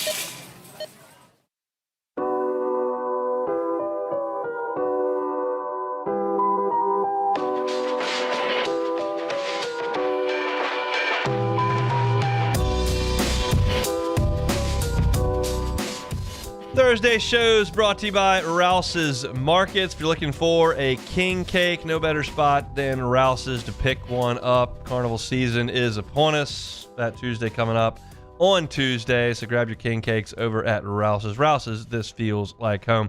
Let's head out to the Jim's Firearms Hotlines where we find our guy Chris Blair, the voice of the Tigers, giving us a little bit of time here on this Thursday as he does every single week. Chris, how are you? I'm great, Hunt. Hope you're doing well. Doing very well. I'm curious from courtside, what does it look like the last couple of games for Cam Carter? It feels like the teams have really identified him as somebody they're trying to take completely out of the game, and that's tough. Yeah, it really is. I mean, that's exactly what has happened. I mean, he was able to hit double figures against Tennessee, but as you saw, it was not easy, and it wasn't an efficient night going 0 for 6. On the game against Florida, the game before. And, I mean, they've tried different things. Obviously, college basketball is a ball screen heavy offense.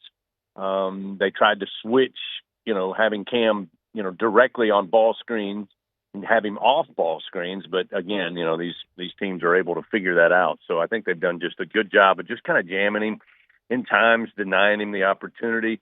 And, as Coach McMahon has said all season, I mean, it was pretty evident during the non-conference that once they got to SEC play, every team was saying it really looks like, as Cam Carter goes, so does LSU. And if you're able to shut him down, chances are there's just not enough firepower in other places to beat teams of that caliber.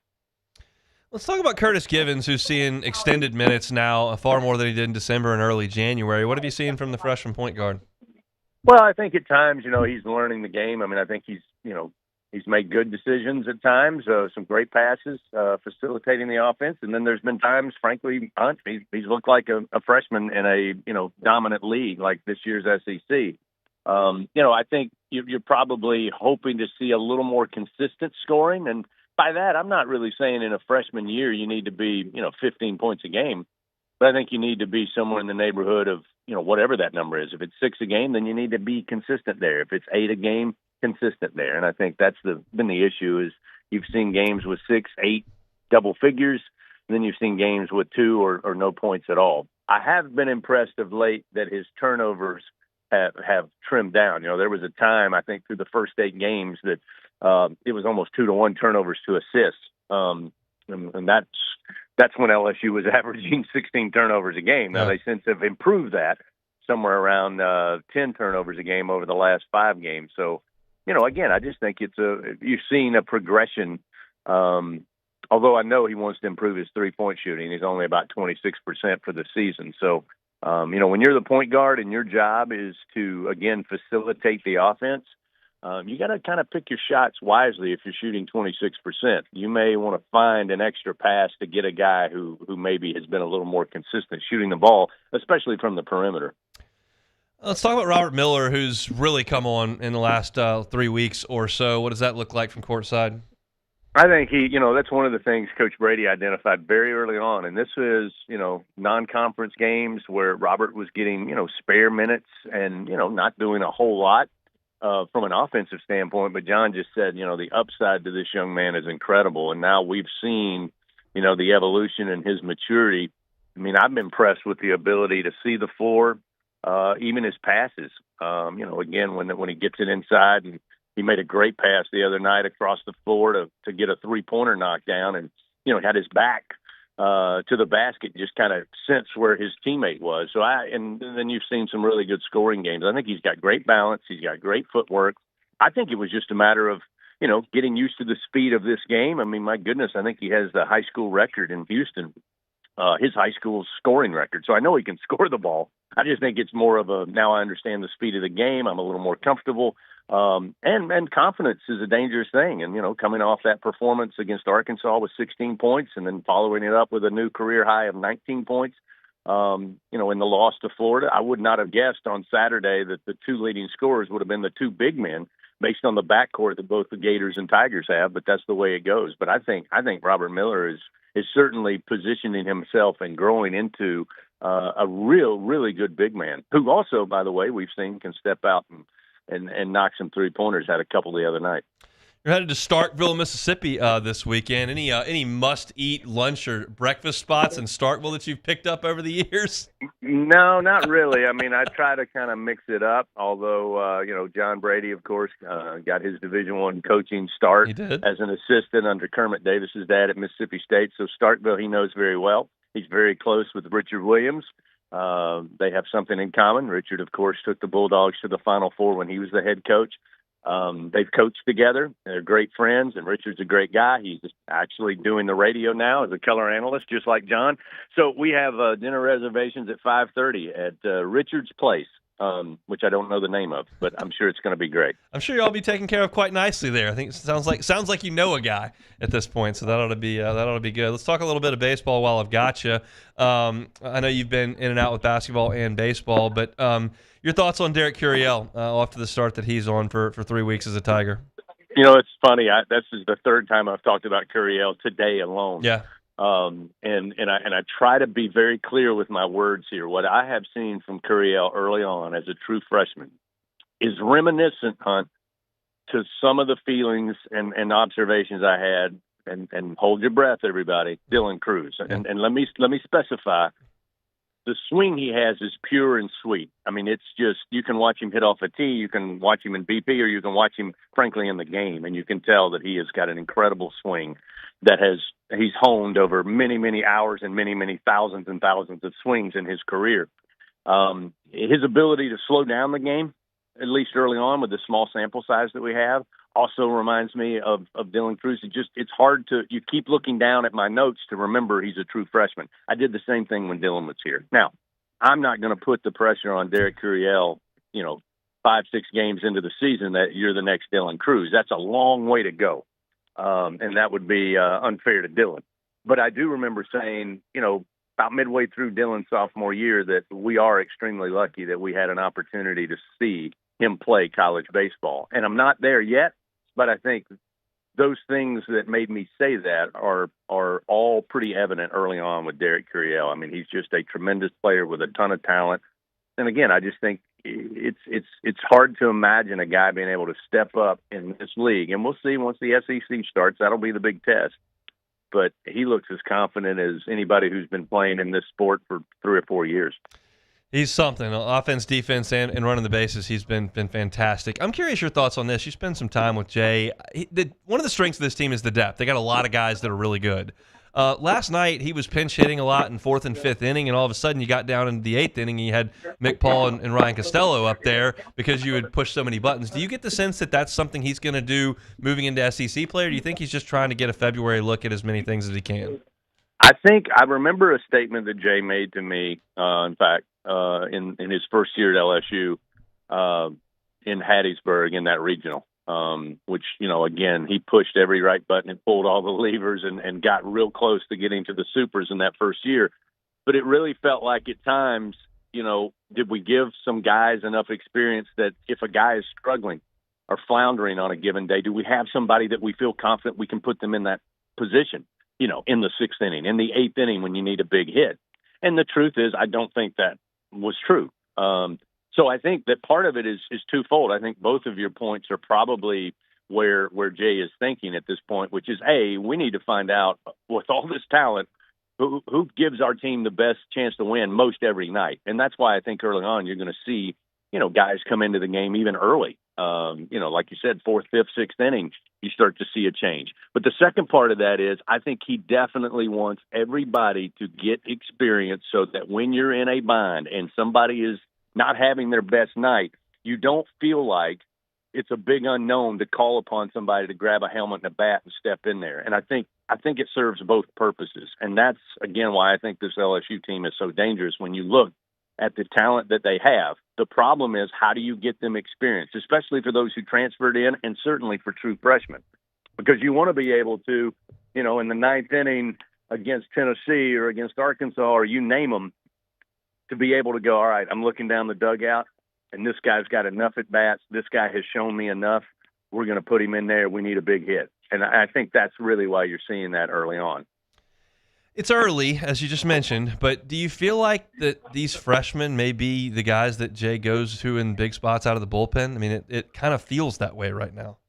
Yeah, I mean, I've always thought Jay's been very clear, all the coaching shows we've done, he understands that, freshmen certainly have a learning curve when they step into this league, but he also feels like the way the talent is being produced today and the type of freshman that LSU goes out and recruits, that he certainly expects them to, if he does his job and his staff does their job, they expect these freshmen to be able to go in big spots and deliver.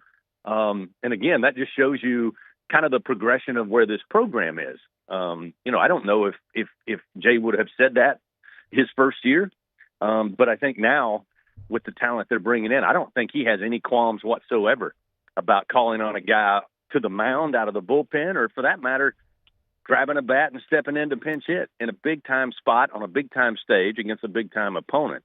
I expect to see keep the rosters handy. That's kind of the best advice, and that's why I have 2 copies in the booth, because you need to be able to go down that roster quick, because I expect anybody who's wearing that purple and gold uniform to be called upon at any given moment. He sure is using a lot of dudes. LSU in Frisco this weekend, playing a little bit of baseball. Tigers on the hardwood in Starkville at 2:30 on Saturday afternoon. Coaches shows on the network. What's coming up? I know Matt McMahon's show kind of winding down. Jay Johnson's show is coming. What's next? Yeah, we'll finish up next Wednesday with the Matt McMahon Show, the season finale, and then we'll have March 17th, the season premiere. And, nice. And if you haven't made it to a Jay Johnson show, I invite you to do it. I mean, you've been around him enough. You've spent some time with him. I mean, if there's 48 minutes running time of that show outside of commercials, it's 48 minutes of baseball. And even me, the joker who tries to have some fun, Jay's like, yeah, let's talk baseball. So if you want to know about the Tigers, I think Jay Johnson does a tremendous job on his show. So we hope everybody will come out starting on the 17th. He's a beauty there at TJ Ribs for the Jay Johnson Show starting a couple of weeks from Wednesday. All right, thanks, Chris. We appreciate the time. Safe travels, and we'll talk next week. You got it, buddy. Have a good weekend. Sure will. He is Chris Blair, the voice of the Tigers. Switch gears, talk a little Saints. What might they do on the defensive line? A couple of names that really interested me that I want to talk about. That's next. The Hunt Palmer Show.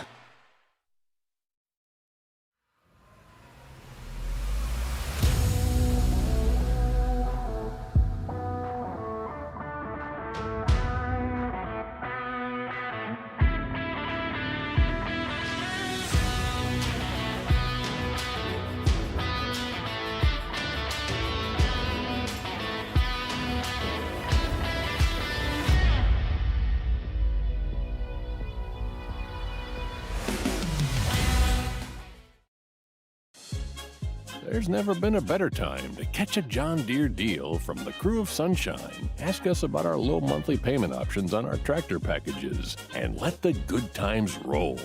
With equipment strong enough to power one of the world's largest celebrations, we've got your needs covered too. Learn more about what it means to be powered by Sunshine at sunequip.com. Some restrictions apply. See dealer for details. Offer ends March 5th, 2025. There it is, the extra mile, on the border of expected and extraordinary for those willing to go further, like vans customized for work or play, with safety and tech to keep you connected. Supported by a 5-star sales, service, and finance team, and backed by the 1-star you know. So go the extra mile. It's never crowded, because so few have what it takes to go there. Mercedes-Benz Vans. Family-owned and community-driven. Service Chevrolet Cadillac, a legacy you can trust since 1972.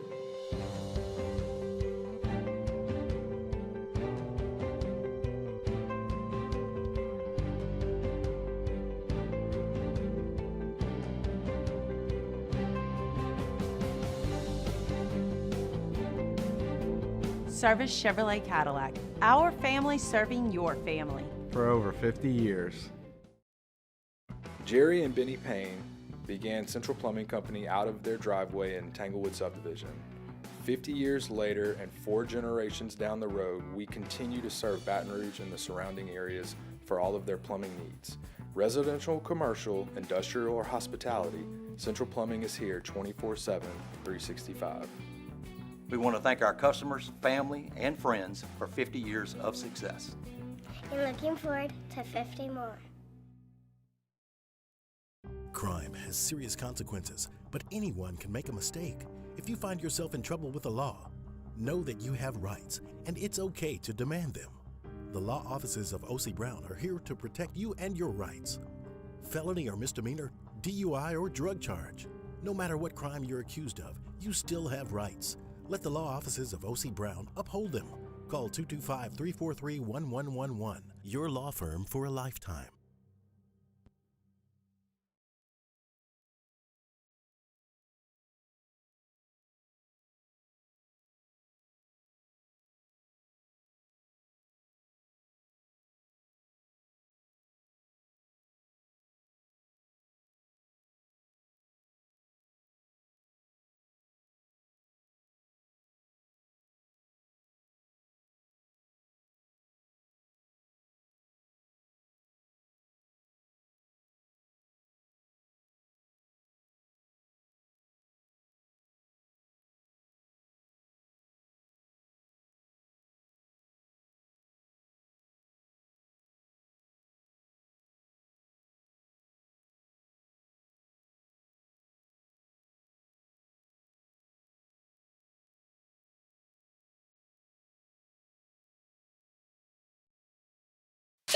You're listening to The Hunt Palmer Show, brought to you by Rouse's Supermarkets.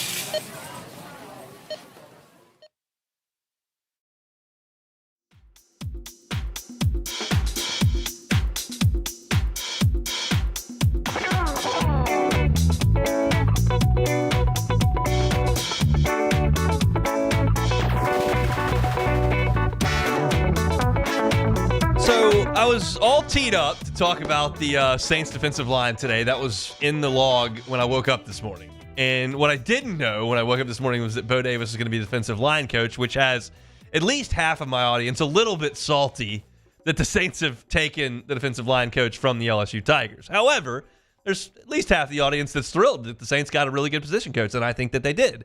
So it was not my intention to tie this into Bo Davis. It just happened that way.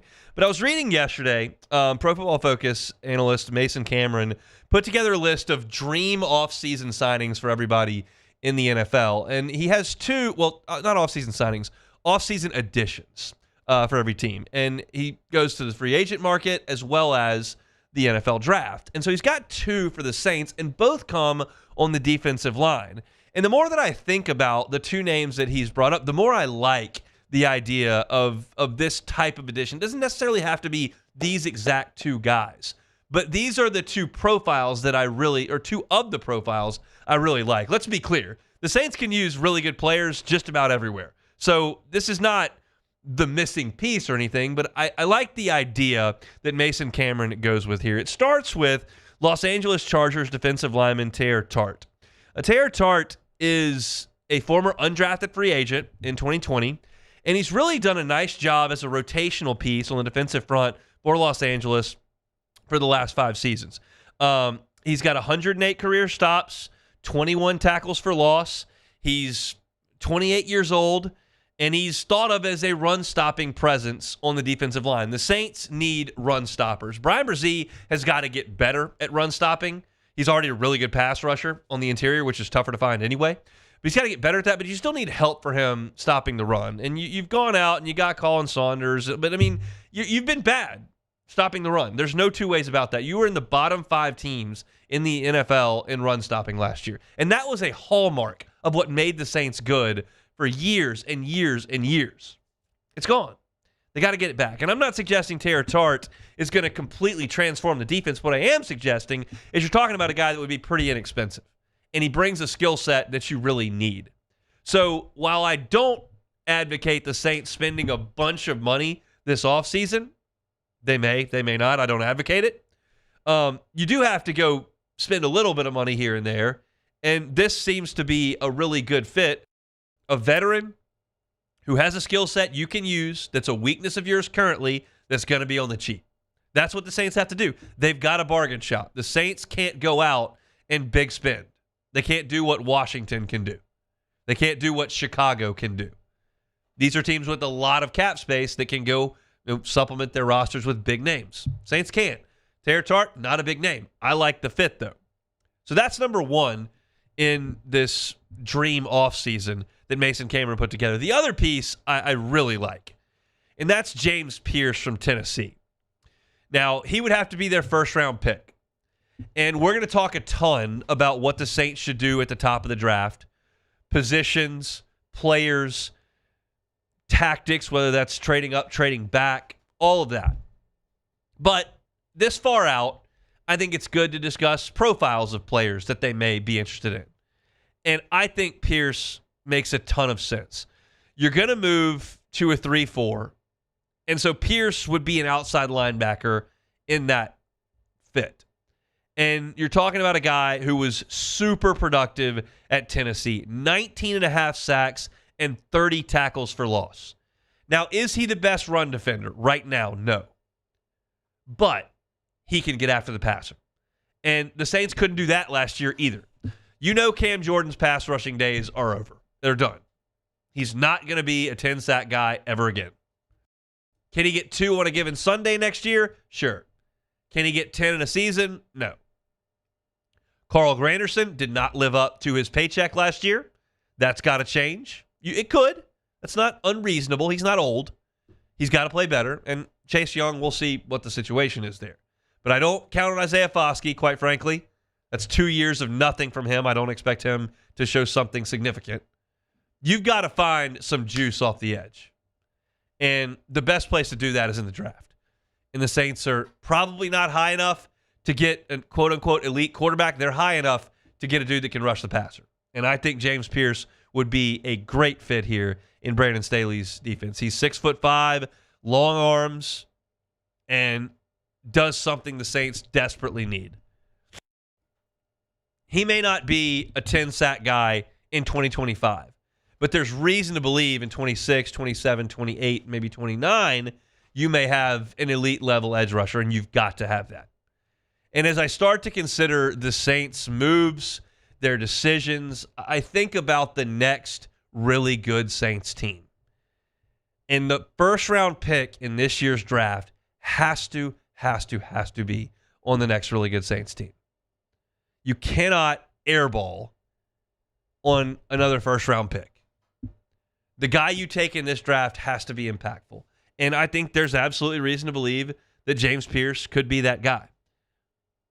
I don't love the idea of going back to the offensive line. You've spent so many high picks on that.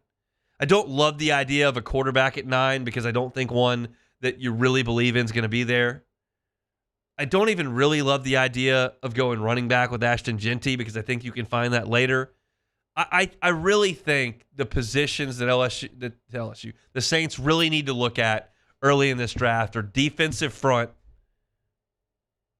safety, and then get to the playmakers. We had Sharif Ishak on Tuesday. He wants playmakers. And I get that. It's fun to talk about. It's not as fun to talk about a guy who might clog the run, who was an undrafted free agent in 2020 from the Chargers. That's not great fun to talk about. But it's vital to the success of a team. It is fun to talk about a guy that could theoretically be a 10 or 12 sack guy, which I think James Pierce could be. I think you'll find a lot of analysts that think he could be that. That pick, to me, makes a ton of sense. If you can get a veteran run stopper on the cheap, do it. If you can get an elite level pass rusher on the cheap, which a first round pick is on the cheap, you've got to do it. We'll talk about a lot of names over the course of the next couple of months that makes sense for the Saints to take in the draft. And I'm not banging the gavel and declaring this thing done. You got to go edge rusher. You really have to figure out what the draft looks like in front of you and then make a decision. I'm just telling you, as we sit here right now, as February is turning to March, and I'm looking at the board and I'm seeing this suggestion put out there, I like it. I like it a lot. Because I can't right now point to a player on the Saints roster that I feel really good about getting 10 sacks in 2026. Cam's done. You're going to have Chase Young, may not be on the team. I don't know what the future holds for Granderson. He's got to be better than he was last year. This could be that dude. And I like the idea of it. So that's all right there from the folks at Pro Football Focus. If you want to look at that story, you can find it there at PFF. If you want our Saints coverage, you can find it at Hunt on Saints on YouTube, wherever you find your podcast, Hunt on Saints as well. All year long, Saints football. Don't have to siphon through things for it. And we appreciate you all subscribing up to the channel. It's over 3,000 subscribers for Hunt on Saints. We really appreciate all of that. Got one segment to go. We'll come back, play some Take It or Leave It on the Hunt Palmer Show. The Hunt Palmer Show.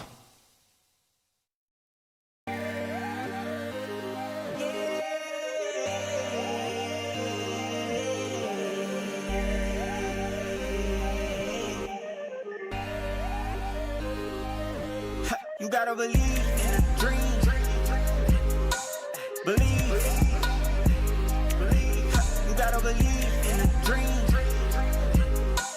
Believe. You gotta believe. My whole team on wild. At Auctioner, we know healing is a team sport. That's why we've partnered with world-renowned orthopedic surgeon Dr. James Andrews to create the Auctioner Andrews Orthopedics and Sports Medicine Institute. Whether you're a professional athlete or a weekend warrior, our team of specialists are dedicated to getting you back in the game. So whatever your reasons are for reaching your personal best, we've only got one. You. Auctioner Andrews Institute. Long live you.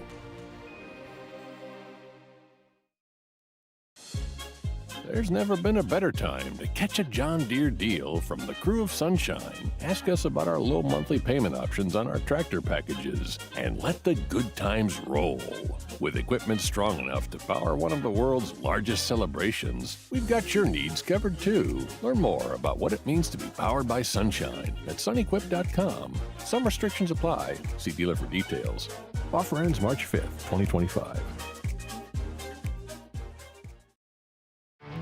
There it is, the extra mile, on the border of expected and extraordinary for those willing to go further, like vans customized for work or play, with safety and tech to keep you connected, supported by a 5-star sales, service, and finance team, and backed by the 1-star you know.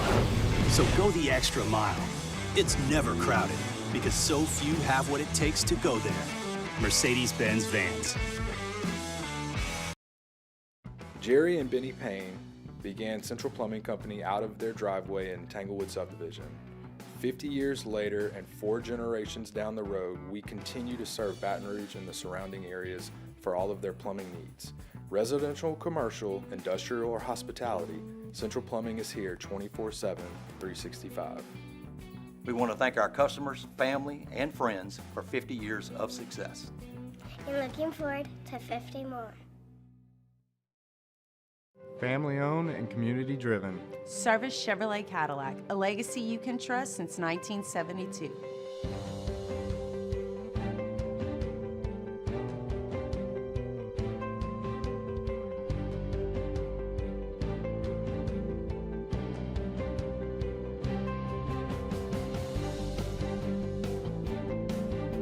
Service Chevrolet Cadillac, our family serving your family. For over 50 years.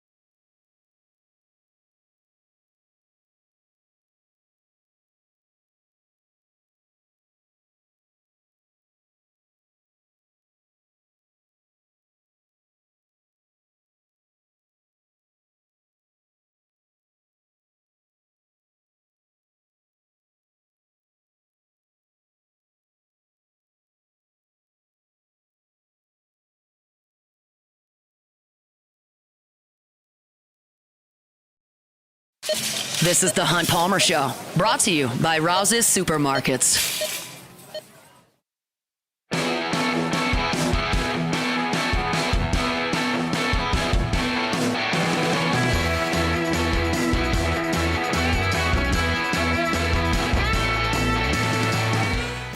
Join us at the Louisiana Outdoor Expo at the Lamar Dixon Expo Center from March 14th through the 16th.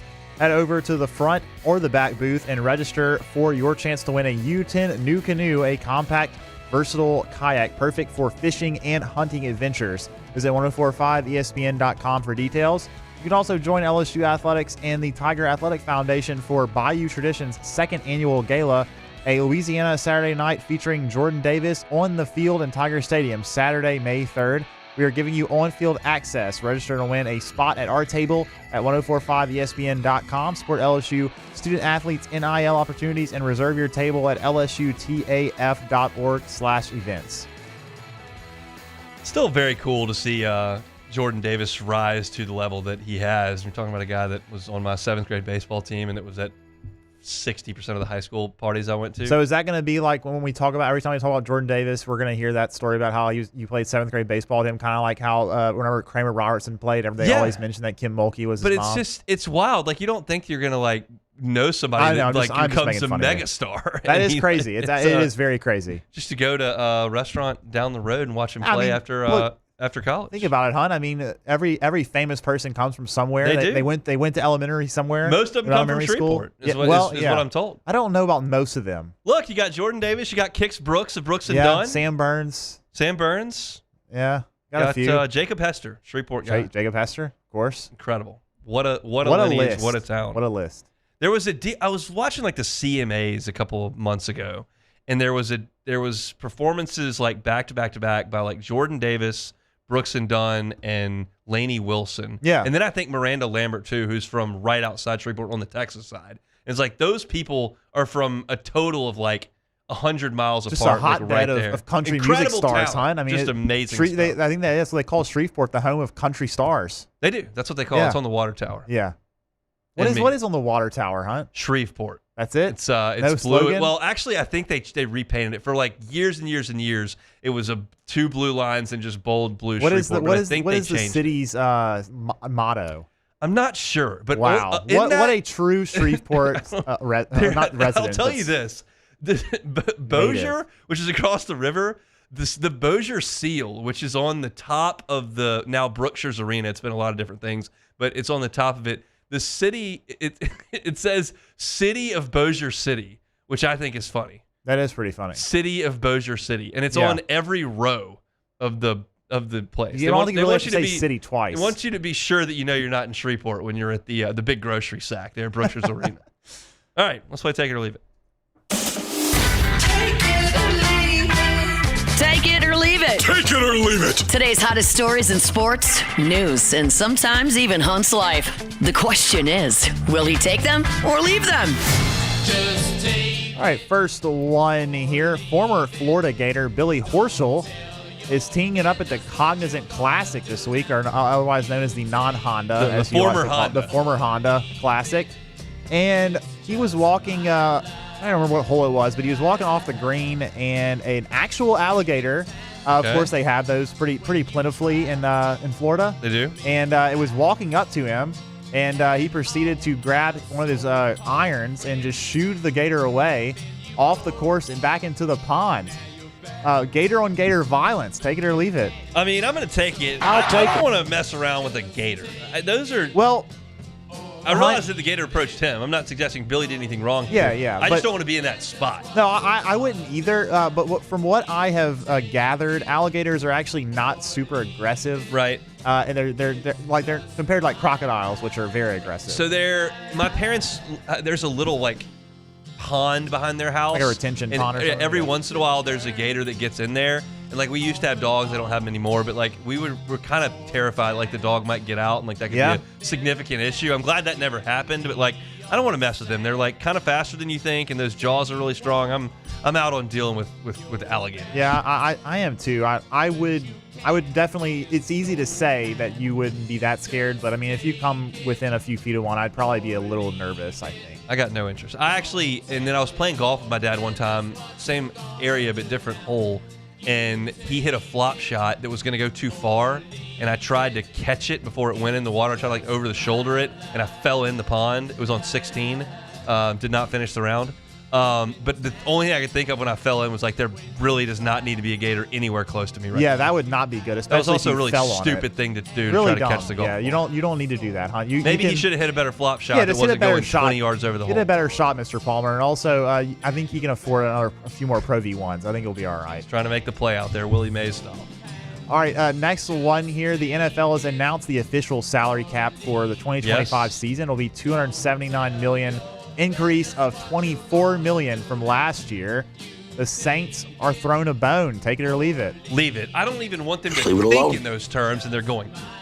Like, we just talked about the Saints in the last segment. I'm pro short, cheap deals. They're not at the long-term stuff yet. You want to do a Chase Young deal? Awesome. But don't go crazy because you think you got more money. The things I'm hearing Mickey Loomis say, I got to be honest, I'm not liking it. I'm not liking it a lot at all. Now, I'm more interested, as you know, than what you do as opposed to what you say, but I'm not thrilled about the things you say. Yeah, not great stuff. The 76ers are in flux. Well, funnily enough, Paul George, this is a side note, Paul George decided he was going to pause his podcast that he records because to prioritize playing with the 76ers. Great. Because that's awesome to hear. There were people making fun of the fact that he had more podcasts recorded than I think points scored or something at that one point, which is not great. But and this actual question here we've got is about Joel Embiid, who has continued to have problems with his knees. Yes. Requiring regular injections to play. Embiid will not play more than 50 games in a season for the rest of his career. Take it or leave it. I'll take it. I'll take it. And that also sounds like a guy when he's 53 is going to have a Real hard time problems. walking. Yeah. That's a tough scene right there. I mean, that's just, you got guys that are that big that are putting that kind of stress on, that are going with injections routinely. Like I'm not a doctor. No one's ever going to ask me for any medical advice. That's not good, though. However, it doesn't seem good. Just consistent injections into your knee. I mean, he's going to have to get them replaced, I'm sure. Yeah, maybe. I don't know. Do they make knees for 7-footers? Seems like a big knee. That seems like it'd be a lot of work. Yeah, a lot of knee, a lot of work. Do we have any more? That's it. That's it. We're taking it or leave it. We'll leave it on how big a fake knee Joel Embiid's going to need. Our Thursday shows are always brought to you by Rouse's. As you know, Mardi Gras this weekend, a lot of stuff going on all over the state. Wherever you are in the state, if you're looking for a king cake, really looking for groceries or alcohol to go out to the route, you can do it all at Rouse's, wherever you are, your location. The one next to the Casa de Palmer is Burbank and Lee. The king cakes are right there on the front when you walk in. They got their regular cinnamon. They've got your stuff. They're all right there. You just go right to the checkout, and you're good as gold. You don't have to worry about them running out. They're going to make 600,000 of them over the course of carnival season. So if you're looking for your groceries for the weekend, going out to the parade route, or looking for a king cake, Rouse's has got you covered. Official supermarket of the New Orleans Saints. Rouse's, this feels like home. Appreciate them bringing you our Thursday shows each and every week. Programming note for tomorrow. I mentioned this earlier, but we were planning on having me in Frisco tomorrow, noon to 2 before first pitch between LSU and Kansas State. Not going to be able to make it. We may have some things on the home front that we're looking at this weekend, so I'm going to stay home in the hopes that potentially we may have an addition coming to the Palmer House. So we'll see, but I'm going to do my show tomorrow, assuming I'm not at the hospital, right here from 1 to 3 as normal. So our normal schedule tomorrow, nobody's moving around. We'll have Off the Bench 7 to 10. We'll have Live at Lunch 11 to 1. I'll be 1 to 3, and Matt will be 3 to 6. So normal schedule on a Friday tomorrow. No Frisco trip for me. But looking forward to tomorrow's show. We'll talk to Preston Guy. We'll certainly recap. We'll preview LSU's weekend in Frisco, talk about the NFL Combine and anything else that may come up. If you missed today's show, you can catch it on demand, 1045 ESPN.com's on demand tab, Apple Podcasts, Spotify, Google, wherever you find your sound, you can always find us. Just search Hunt Palmer Show. Like, subscribe, rate, and review. Open the show talking LSU and DBU. Really solid effort from the Tigers last night in Arlington. Wasn't perfect, left too many guys on base, but a really good effort offensively and on the mound. Luke Johnson was at 1:15 talking about Bo Davis to the Saints. Joe Healy, SEC Extra on D1 Baseball at 1:30, talking about the Southeastern Conference as a whole. And then I talked about Bo Davis and what that means for LSU as he heads to the New Orleans Saints. That was at 2 o'clock. Chris Blair with us at 2:15, and we talked some Saints D-line as well. Catch it all on demand. That's it for me. Matt's going to drive you home next on After Further Review. I'm back tomorrow, same time, same place. It's another edition of the Hunt Palmer Show. The Hunt Palmer Show. Genesis of BatonRouge.com is that website. Every car that is online is on the lot. Every car that is on the lot is online. It's at GenesisofBatonRouge.com. How about 3 years of complimentary maintenance with a Genesis? Every new Genesis purchase comes with 3 years of complimentary maintenance. I know that nobody loves to go get your car serviced. It's kind of a nuisance. Got to sit there and wait for them to get to your car, and you're watching Price is Right in the showroom. It's never a lot of fun. We'll eliminate that. They can do valet maintenance. They come to you, pick your vehicle up, bring it to the dealership. They handle your oil change. They handle the cabin air filter. They handle the wiper fluid. They give you a loaner so you can get on your day, and they bring that car right back to you. That's just part of the luxury of being a Genesis driver. Check them out at Airline and Pico. It's a fairly new location you may not have been by. Highly recommend you do that, Airline and Pico. Or you can check them out online, as always, at GenesisofBatonRouge.com. Genesis of Baton Rouge, online at GenesisofBatonRouge.com. There it is, the extra